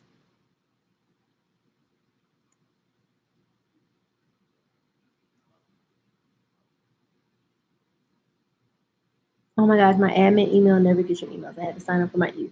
So your admin email causes me all types of issues. When we were doing the last paid training, every time I sent an email out to the group, it always kicked yours back. And so I would always have to send you an individual email via like my personal email account. I don't know why it wouldn't let me send emails to your admin email.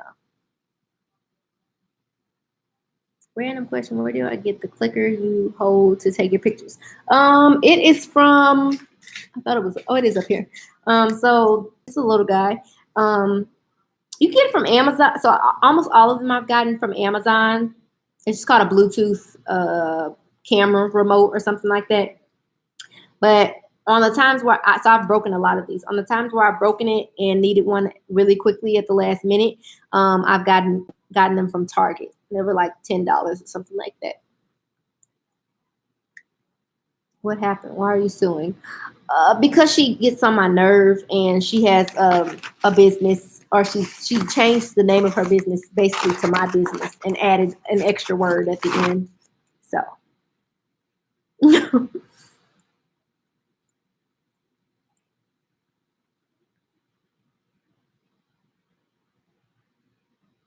When I take my pictures and edit, I find that I crop it too long, like a rectangle. Do you choose to make your crop square? Or do you try to make a crop square? No, I don't. Mine usually still come out like a rectangle. I just booked for Magic today. I'm bringing my dude for support. I'm going to bring my dude one day. I was looking at clickers on Amazon for pictures because I was trying to motivate myself with this boutique. Came on Amazon account, click on Facebook, saw your ad, and I saw your clicker in your hand. Yeah, my clicker be in my hand. I don't even care if people can see it. It's always in my hand.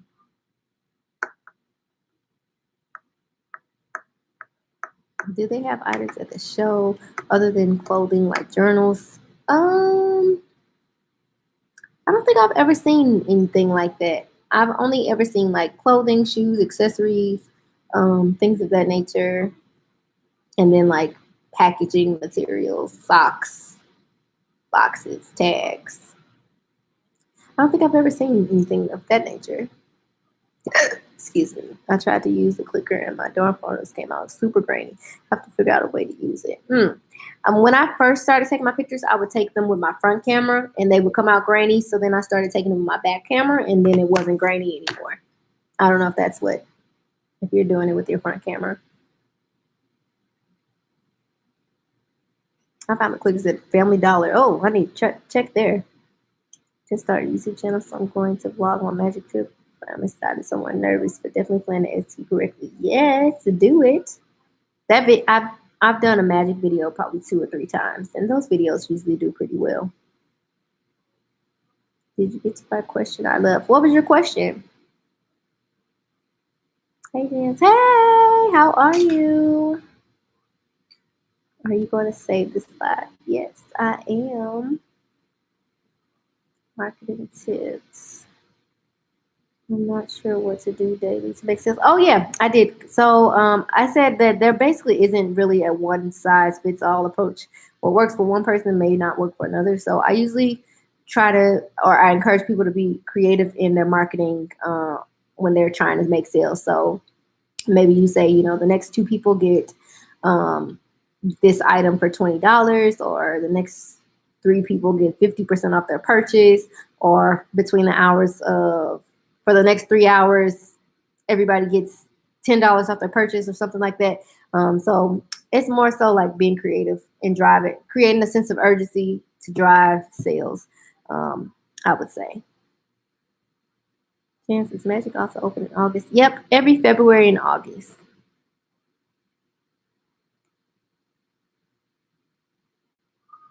I want to grow my YouTube channel somewhat based on my boutique circuit audience and connect them like a personal and business friend. Any tips?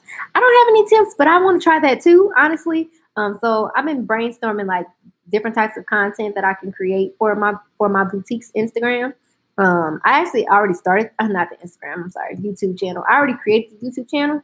I think right now it only has like this promo video that I made when I first launched, and I don't think it has any views, but I've been brainstorming different types of content that I can make that isn't just based on my clothing. So as I was thinking about it, I'm like, okay, think about like what my brand's mission is, what our values are, like what type of girl we service, and thinking about like what types of things might appeal to her. So not saying I know what those things are yet, but I have definitely been trying to brainstorm some ideas.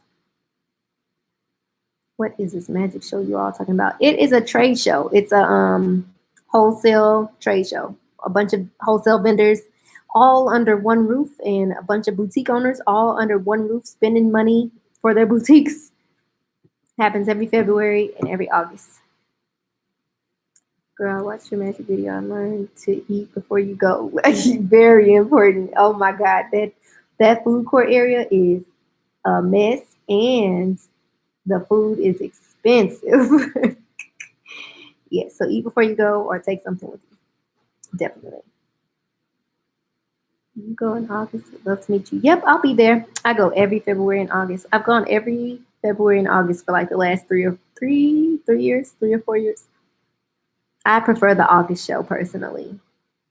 I don't know why. I think it's a lot more fun.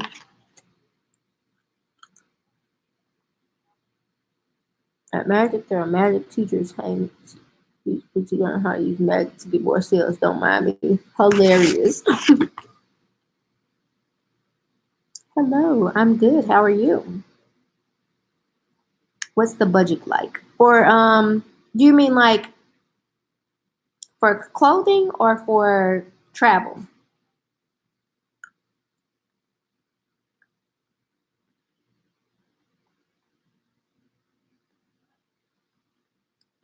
Good idea. If you have any trips upcoming, do a vacation book with your clothes combined with them.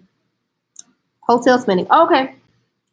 There's lots of options. So when you on the website for Magic, there is, I forget what the tab says in the menu, but one of those drop down menus that says hotels. So Magic has a partnership with the hotels on the Strip where you can book a room at a discounted price.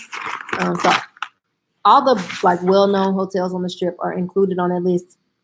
So I booked rooms in Vegas for I think as low as like $49 on the Strip, and then they also have shuttles that go to that list of hotels that will transport you to and from the trade show, and those shuttles run literally all day, so you can go and come as you please.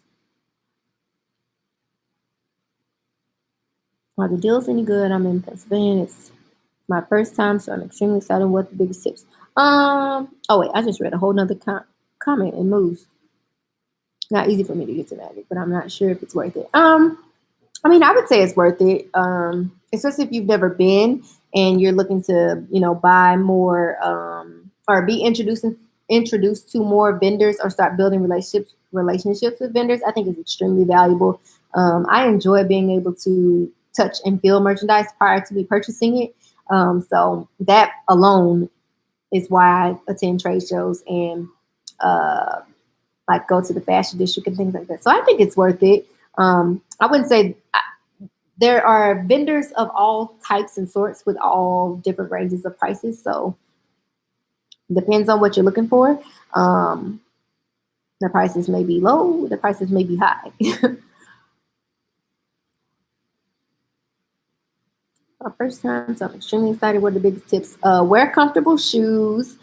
Come with a list of like types of things you're looking for so that because it's a lot to look at. It's completely overwhelming. So when I go with like a general list of the types of things I'm looking for, like colors, silhouettes, things of that nature, I'm able to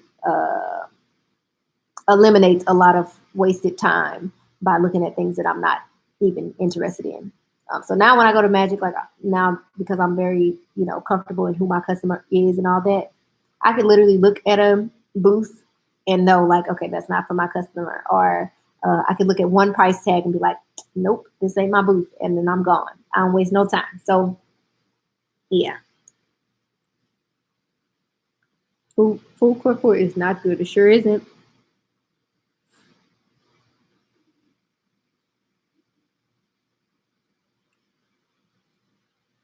Shipping. I charge $8 for shipping on my website, but I get so confused about the different USPS packages. Do you use the USPS boxes, or are you using your own poly mailers? I use poly mailers, and it's always cheaper. 9 times out of 10, it's cheaper for me to use a poly mailer than it is for me to use the USPS boxes. All right, so boom. What you guys think of a YouTube channel geared towards young moms who are also married and been married for 2 years? And I'm 21. I also have a 2-year-old son. Do it. I'll watch it. Somebody else sit there and watch it. I've been going over this long list of vendors for the Magic Show one by one, just getting an idea of which vendors I know for sure and I want to check out. It's such a long list. Am I doing the right thing? Definitely. Yes, I would recommend going through that list beforehand because when you get there, you will be overwhelmed. And Magic also has an app too.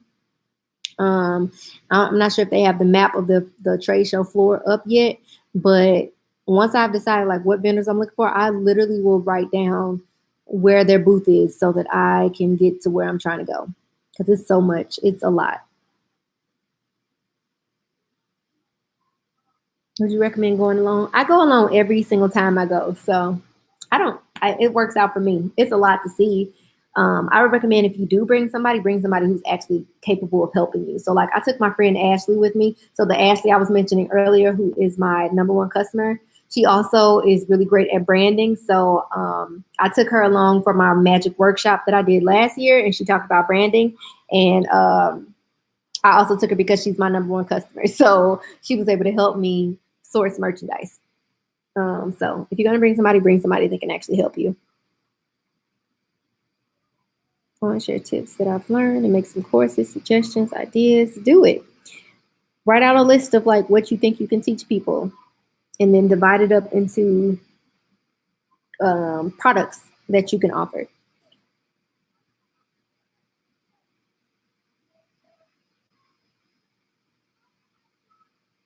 I'm only on YouTube. I'm not on Instagram anymore. SEO tips. The only SEO tip I have is to make sure you fill out the SEO information on your website. Make sure you give a keyword to every single page and product on your website. Make sure you are actually telling a search engine what's on that page. So like most people give their products a cutesy name, like the Britney dress, the Jasmine top, whatever. But that doesn't tell a search engine what's on this page. So if you're going to name it Jasmine top, you want to also put behind it or in the SEO title, black ruffled top or dark denim jumpsuit. You want to actually give a description of what's on that page and make sure that that's a keyword that you use in your product descriptions, in your SEO, not SEO, your meta description, things of that nature. I'm not an SEO expert, but those are things that have worked for me when it comes to search engine optimization. I've never been to the New York Fashion District.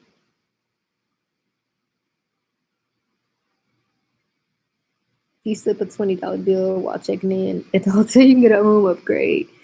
I just bought that clicker. Can't wait to start using it. I love my clicker. I break it sometimes. Don't forget to turn it off. So that's one of my biggest things. I often forget to turn it off, which means the battery dies.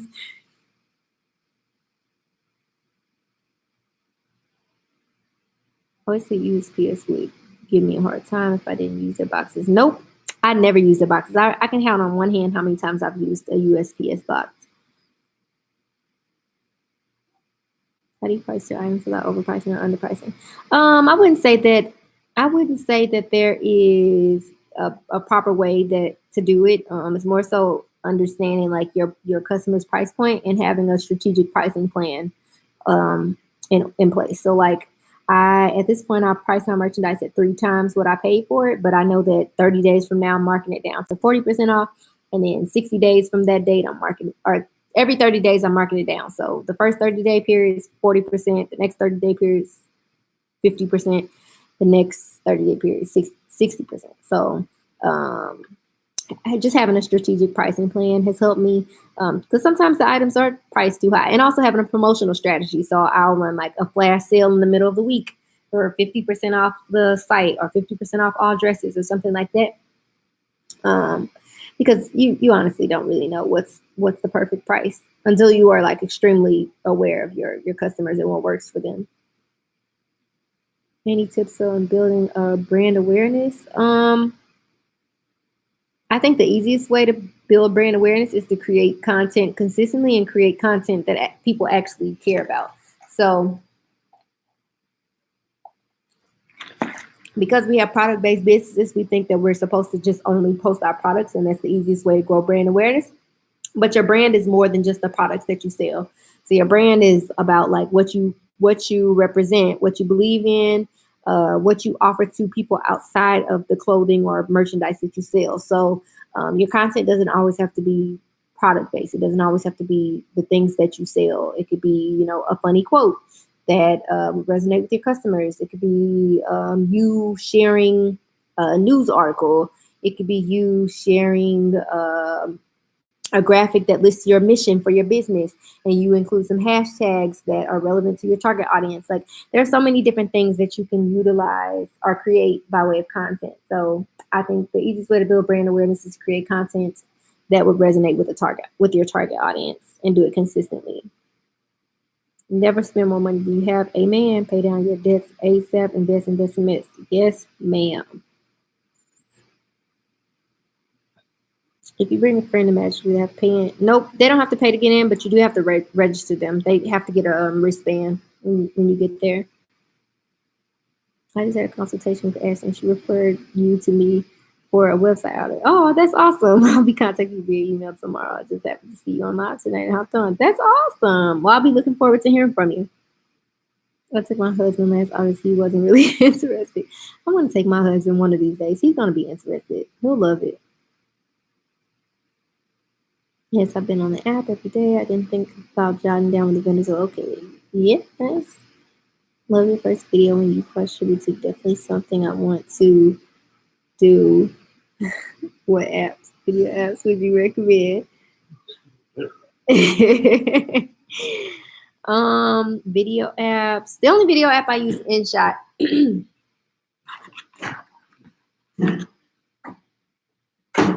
I use iMovie. I've used iMovie a couple times.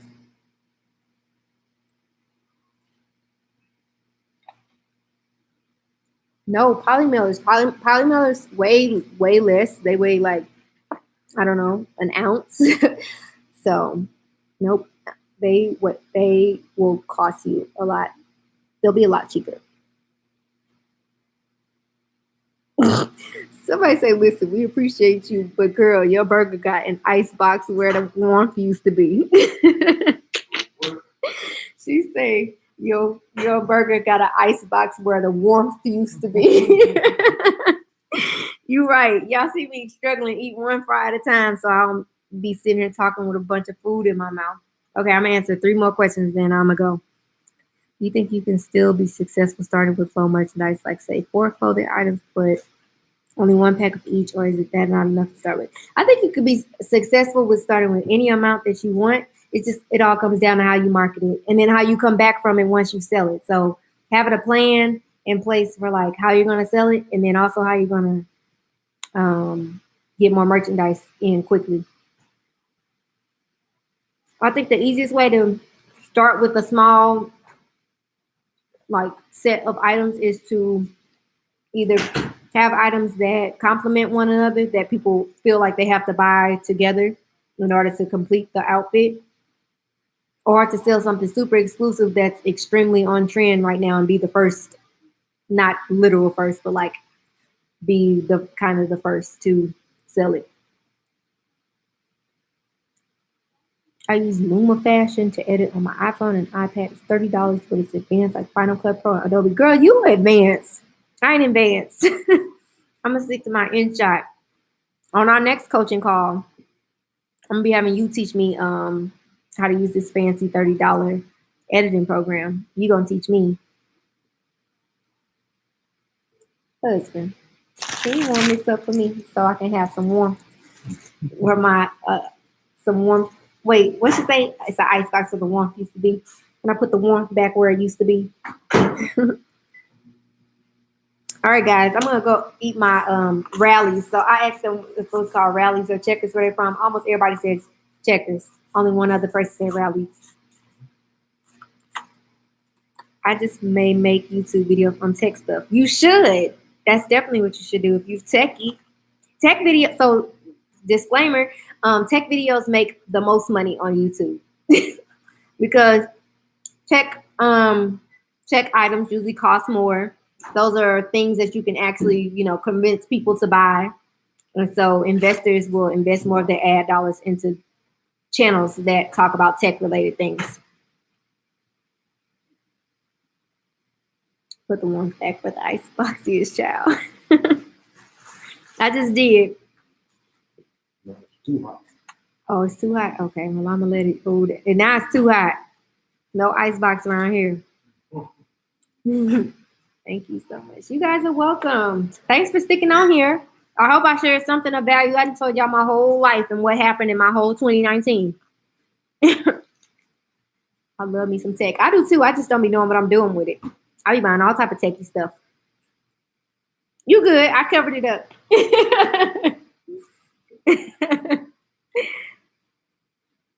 All right, guys. Good night, young man, and sir. She said, good night, young man. Somebody said, good night, young man. All right, guys. Well, I'll talk to you later. I'm going to attempt to edit this video maybe before I go to bed. But it's pretty much the same stuff we talked about in this video. So maybe I'll just add that video to my IGTV or something. But all right. Talk to you guys soon. Bye.